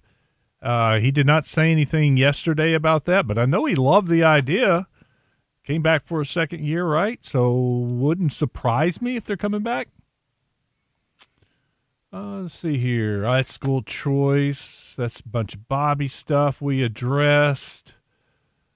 It's just, here we go. 501 says, it's just amazing how little football talk there is with sports talk radio in the state and media in general when we're on the cusp of the start of the football season. I guess it just shows you how little enthusiasm there is now for football at the University of Arkansas. I think it's two things. I think it's we're still a ways out. We talked a lot of football last week with SEC Media Days, and so there's a little bit of that hangover effect since we talked it to death last week. But then basketball has really taken over the spotlight. Part of it is with the recruiting and the reclassifying and Calipari and now the Bahamas trip, so people are excited about that. We have games to watch. I mean, that's crazy to think. We have games to watch basketball at the end of July and the beginning part of August, and we don't have a football game to watch until September. And so that, basketball is kind of taking over the center stage right now. 501 says, on the too early NBA draft, only Jordan Smith Jr. was listed. Do you expect that to change with others' play? I do. Yeah, I know for a fact, talking with Paul Biancardi, he believes Mika Mourningen, with a solid year, could be a top 10 pick. He believes that he has the athleticism, the shooting, the touch. He said just working on his game, that Mika has a chance to be a top 10 guy. And don't forget, next year's draft is supposed to be a lot weaker than last year's draft. I think Billy Richmond has a chance to be drafted. He'll show, hopefully prove to the NBA guys what he has. He becomes a pick. I would not sleep on J.J. Andrews. I think he has the talent to be a one and done. I did see, I think it was NBADraft.com. .net, thank you. Had J.J. in there. It's in the 20s in their early mock draft. But no, I think this team has several. I think Abdou Toure is going to surprise a lot of people. And Jeremiah Wilkinson, don't forget about this guy.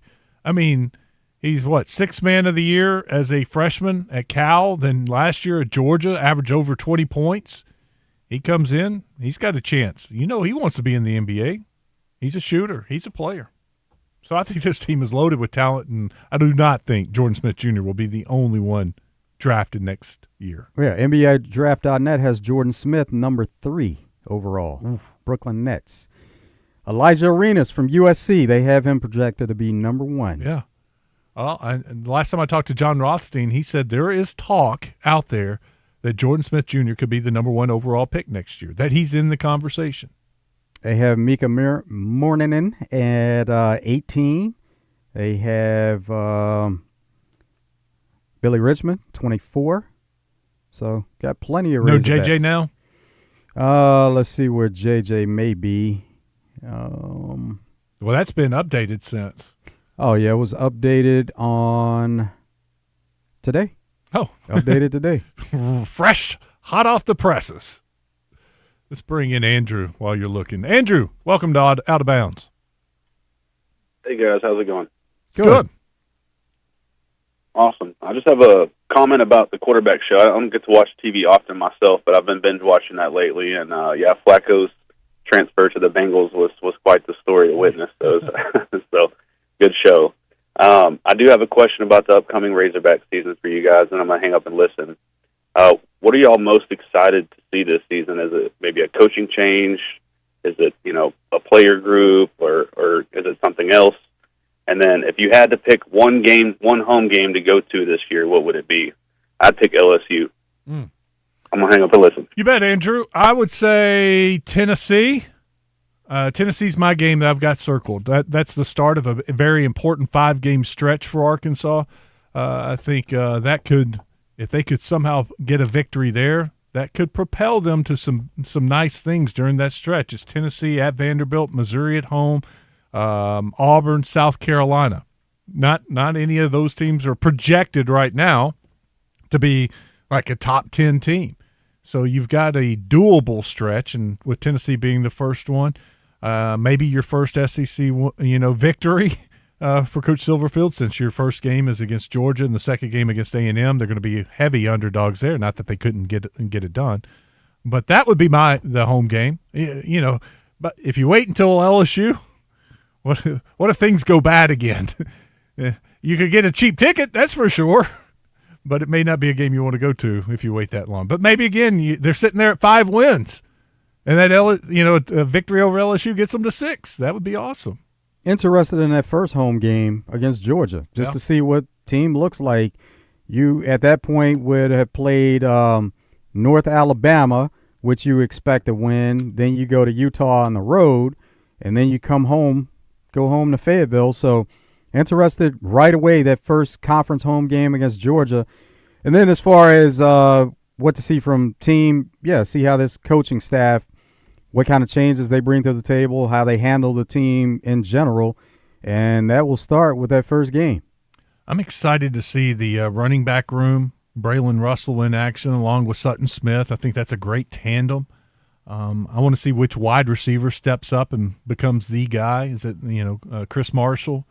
Defensively, I want to see some improvement. With Ron Roberts' defense, what he can do if he can bring some pressure, some unexpected blitzes that confuse the quarterback. Kamari House, I'm big on. Sackham Souls out of Kentucky, the transfer. You got Joker Johnson at cornerback. Can he be a lockdown cornerback? So there's a lot of reasons to be excited and ready to watch this team because there's so many unknowns. Can these guys step up and play in the SEC and be, big-time contributors? Also, would be interested to see whoever that starting quarterback is, do they use that other quarterback at times? Because A.J. Hill was somebody that in that Memphis offense, they would use him in certain situations. 501 says, will you ask about the breakdown Greenbrier since they lost their stud running back, Enoch Hassan? I didn't see that while Barry was in here, but I can tell you that the Greenbrier Panthers have a nice line, some nice size. We saw Coach Tribble at the Big Miller High School Football Media Days, and while they will not have the running back that they had last year, they're going to have the trenches are going to be taken care of. They're big, and so that's why all the coaches and people were talking very highly of Greenbrier.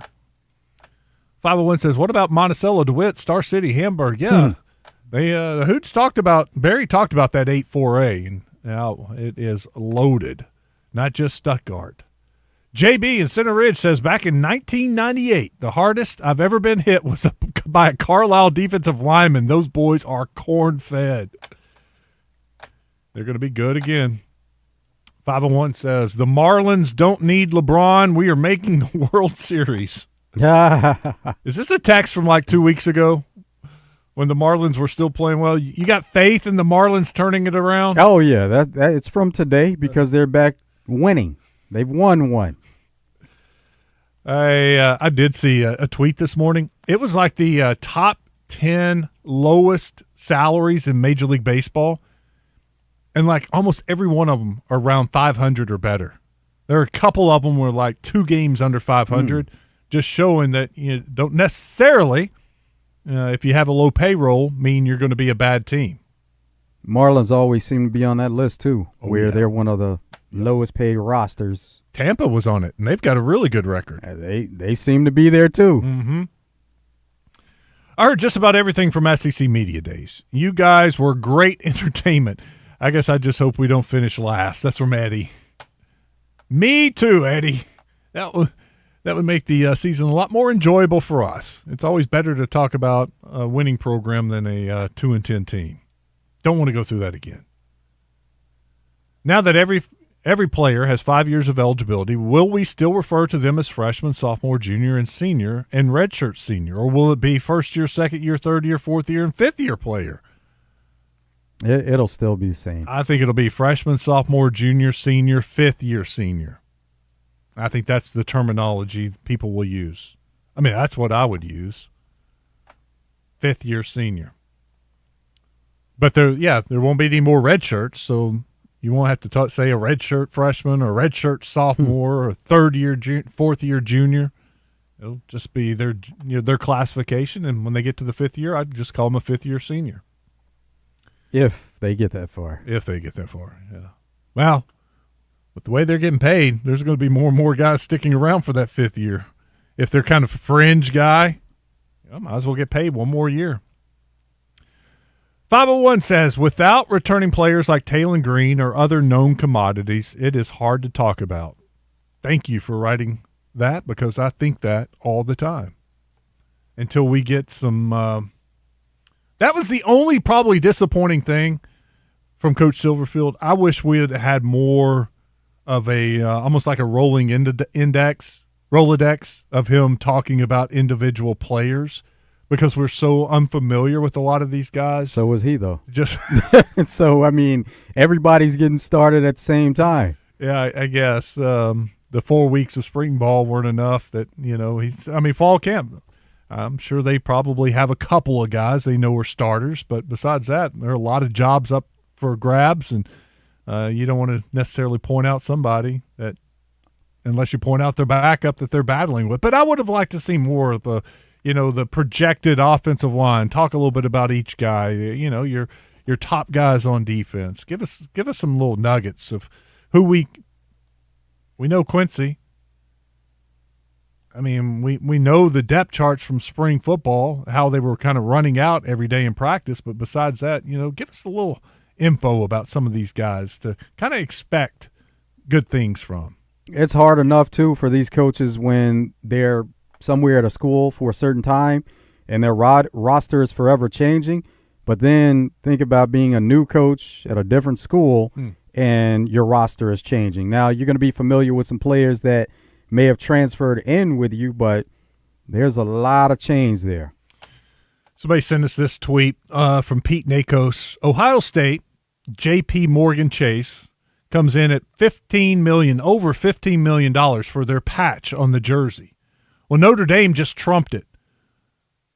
Ross Dellinger was the first to report it. SoFi has a patch on the Notre Dame jersey, $18 to $20 million annually. Think about that also. You're talking about a patch on a jersey, which it should carry plenty of value, and then you're talking about stadium naming rights. So you can look at all elements as far as different ways to bring in revenue. The original tweet that I saw, and it was pointing out the jersey patches have replaced stadium naming rights as the big money maker for these schools. Absolutely. That they thought in the beginning stadium naming rights was going to bring in more money, and that would be the cash cow. Now the cash cow is turning out to be the patch on the jerseys. That's something you're going to see on a daily basis when you're watching a game, and you're going to see it throughout the course of a game. Yeah. When they show close-ups on players, you're going to see that logo is going to stand out. As far as stadium naming rights, I mean, people at the stadium will see it. People watching may hear it one or two times a game when they're coming back from commercial. Welcome back to so-and-so stadium. But those patches, every single play, if you're looking close enough, you're going to see that advertisement right there, front and center. It was a big deal when they actually allowed that because for the longest it was about practice jerseys, and you would see that sponsorship there. But, I mean, think about NASCAR where you see a uniform filled with nothing but sponsors, how that stands out. Then when it became something that team sports would go to, when they would allow it in games, that's a huge deal. Here's a Facebook post from Chris Phillips, SEC Unfiltered. He picks his Arkansas Razorback record. North Alabama win, Utah loss, Georgia loss, Tulsa win 2-2. A&M loss, Tennessee win 3-3. Vanderbilt loss, Missouri loss, Auburn loss, South Carolina loss, LSU loss, Texas loss. 3-9. That's via Chris Phillips, SEC Unfiltered. Here's hoping Chris is wrong in a big way. Here's another post. This is Terry Walker. This is my opinion for a change. Who are your top 5 running back duos in college of all time? Here you go, Joe. The duo, Sanders and Thomas at Oklahoma State. McGee, Portis at Miami. Bush, White, South Carolina, USC. Cadillac Williams and Brown at Auburn. Oh. Or McFadden and Jones, Arkansas. Man, some great ones in there. That is great duos. Ooh. Go through them again. Sanders and Thomas, Oklahoma State. McGee, Portis, Miami. Bush, White, USC. Williams, Brown, Auburn. McFadden, Jones. I'm going to have to go either Miami or USC. Between those two. Wasn't the Auburn duo of, as far as yardage, didn't they combine for the most? They or am may I pulling have. that out of my I'm going to go USC because Reggie Bush, Heisman winner. Mm-hmm. I got to go Sanders Thomas, Oklahoma State. Yeah, I mean, that was a Heisman winner too. That was freaking awesome. That's good. That's a good one. Let's see here. We'll take a break. When we come back, we'll wrap it up. Got a couple more texts I can get to. We can take a phone call. Check in with Double R, see what's happening. We'll finish strong. Stick around. It's Out of Bounds.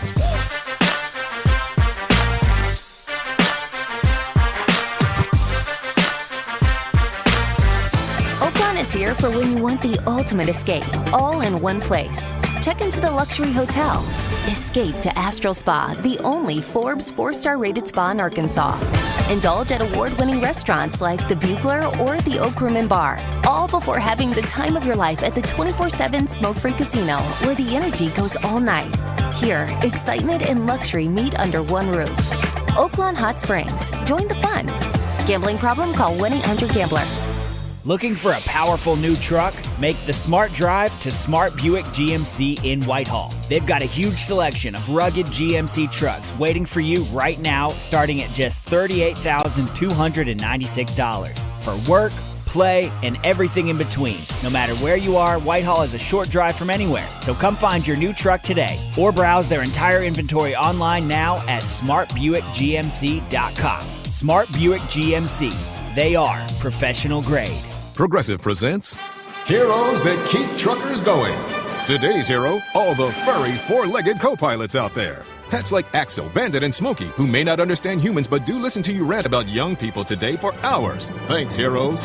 Know what else keeps safe truckers going? Saving an average of $6,181 when they elect to share their ELD data with us. Get a quote at ProgressiveCommercial.com. Progressive Casualty Insurance Company and Affiliates. 2025 National Average Safe Driver Enrollment Discount Savings for new Progressive customers. Excludes mandatory program participants. Not available in all states. Driving data could increase or decrease premiums at renewal. Finding great candidates to hire can be like, well, trying to find a needle in a haystack, but not with ZipRecruiter. Its powerful technology actively finds and invites qualified candidates to apply to your job. So while other companies might deliver a lot of hay, ZipRecruiter finds you the needle in the haystack. See why 4 out of 5 employers who post a job on ZipRecruiter get a quality candidate within the first day. Try ZipRecruiter for free at ZipRecruiter.com/free. That's ZipRecruiter.com/free. ZipRecruiter. It's Fort Thompson's annual sales tax-free weekend, August 7th and 8th. Everything in the store, sales tax paid. 2 days only. Firearms, clothing, safes, ammo, waiters, store-wide. Save 9.5% on everything in stock. Tax-free weekend, August 7th and 8th at Fort Thompson. Hey, it's David Basil from my good friends at Bath Fitter. I've been working with Bath Fitter for over a decade now. They're a family-owned business that's been around for over 40 years. They are the pioneers of the acrylic bath industry. Bath Fitter offers a one-of-a-kind remodeling process that's easy and stress-free. They offer a wide selection of beautiful and functional showers, and with their seamless one-piece walls and hundreds of design options, you can refresh your shower space in no time. They can even convert your existing bath into a shower. Check them out online at bathfitterlittlerock.com and tell them Basil sent you. Hey, y'all.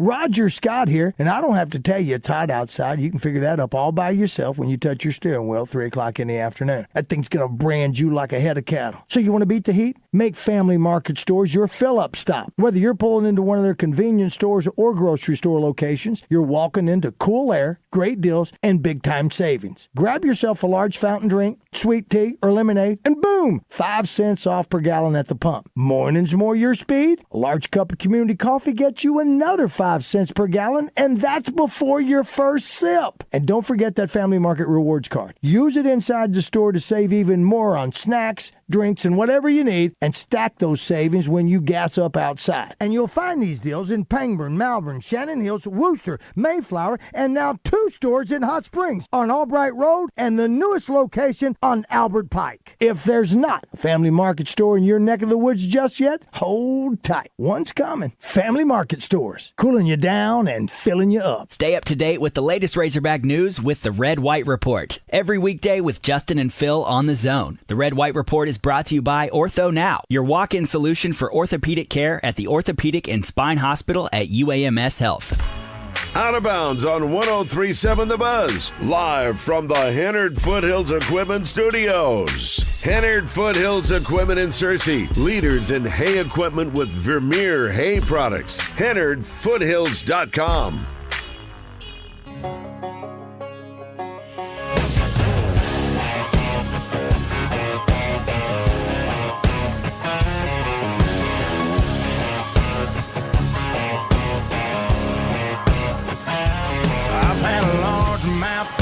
Bus smile and a couple beautiful girls tell me goodbye. Trucks break down, dogs run off, politicians lie, been fired by the boss. It takes one hand to count the things I can count. Welcome back as we wrap things up on Out of Bounds. Wes Moore and Joe Franklin with you. It's pretty cool. Saracen Casino has a tweet out. It's their latest car winner, Genesis GV80 Coupe. Mr. Robert winning it in the reaction of winning it. I think it was last weekend I saw it. And they got the video out now. But they made it clear. Next month, Audi Q8 they're giving away. They're giving away some great vehicles. Dude, every single month, Saracen is giving away some awesome vehicles. They've done trucks. They've done a little bit of everything. Next up, Audi Q8. Come on now. Let me get down to Saracen. Don't forget about Bet Saracen. Check out all the latest odds. Got preseason futures bets up right now. Win totals for all the teams, not just Arkansas. You got odds to win the SEC National Championship. They're ready. They are ready for college football and the NFL. NFL training camps opening up. By the way, Raiders head coach Clint Kubiak announced today Kirk Cousins will be the starting quarterback to begin training camp. Oh, yeah. He'll be taking the snaps with the number ones to start training camp. Quickly added that. There'll be a little bit of a battle. We were just talking about the patches and the great deals that Notre Dame and Ohio State got. What was the value again? Notre Dame, $18 to $20 million. SoFi. Ohio State, they have J.P. Morgan Chase, and that's a little over $15 million. And somebody was asking, what was the Tyson patch value that Arkansas signed? I had to look it up because offhand, I couldn't remember. You know why I don't remember? They don't have it. Details were never released. Oh, really? That's weird, huh? We were all hungry about the details for the stadium naming rights deal. What are they actually making per year? Mm-hmm. We never got anything. I Googled it, and terms were not disclosed. Excuse me. Oh, there's a reason for it. But Mr. Tyson did say it's a 5-year deal. He did say the over because the rumored value was $100 million. And he said that is not the case. That would put it at $20 million a year. Mm-hmm. Remember, 90% of this is going to NIL deals for the student athletes. All the sports will be wearing the Tyson patch on their jerseys. But no, the terms were never released. 501 says, will the Ohio State Stadium become the Ohio Stadium? Probably not. 501 says, Dickerson and James from SMU, even though they were bought and paid for, should be in that top 5. Should be. Yeah. Pony Express, that was back in my heyday. Craig James grew up in a small town just to the south of Jacksonville. So, I mean, we could go through college football all time and look at some duos, and one of them is a Heisman Trophy winner. You could do that. You could go through great – because there'd be multiple USC backfields on that list. Mm-hmm. That's a great point. Glad you wrote in. 501 says, now do the best trio. This is E-Dub. He says, okay, D-Mac, Jones, Hillis. There you go. They have to be in the conversation.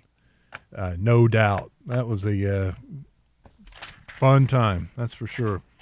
Let's go over to the Smart Buick GMC live fan feedback. Riverman says, guy said there they probably shouldn't be practicing because it's so hot.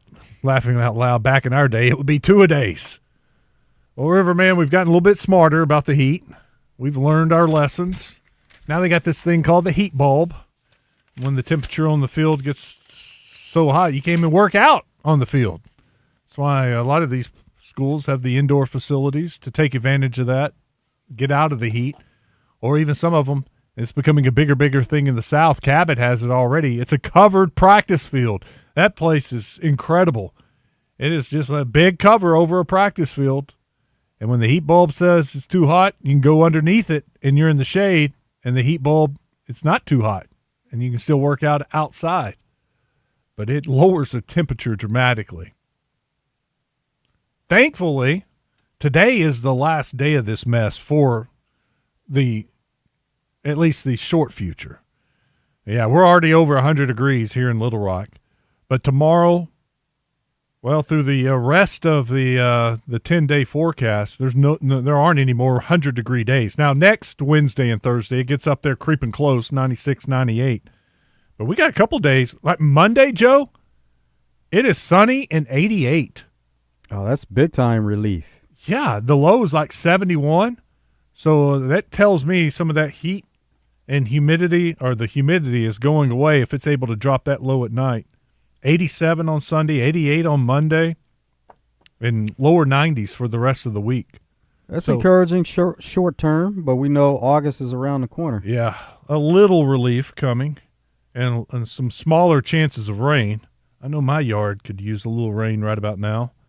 I had to turn on the irrigation system, Joe. Had to bite the bullet.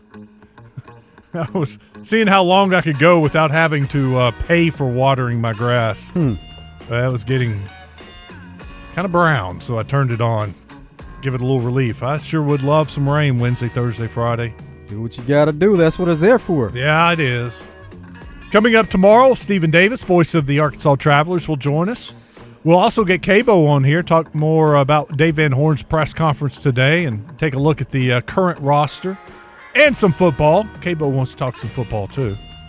So we are loaded once again tomorrow for Out of Bounds. I do not see Randy, so you're just going to have to stick around and find out what Randy has going on Drive Time Sports. Hope you have a great night. Stick around. Drive Time Sports is coming up next. The Saracen Casino Hotel is now open and accepting reservations. Saracen's new 14-story hotel features 318 modern guest rooms and suites, offering luxe accommodations paired with the elevated amenities and the southern hospitality customers have come to expect from Saracen Casino Resort. And while you're at it, don't skip dinner at Red Oak, recognized as Arkansas's best restaurant for 5 years running. Book your stay with Saracen by visiting SaracenResort.com or calling Saracen today. Gambling problem? Call 1-800-MY-RESET. When you think CertaPro Painters, you probably think interior and exterior painting for homes and commercial properties, which we do beautifully. But did you know that we're more than just paint? CertaPro also provides expert carpentry, sheetrock repairs, deck and fence staining, and durable garage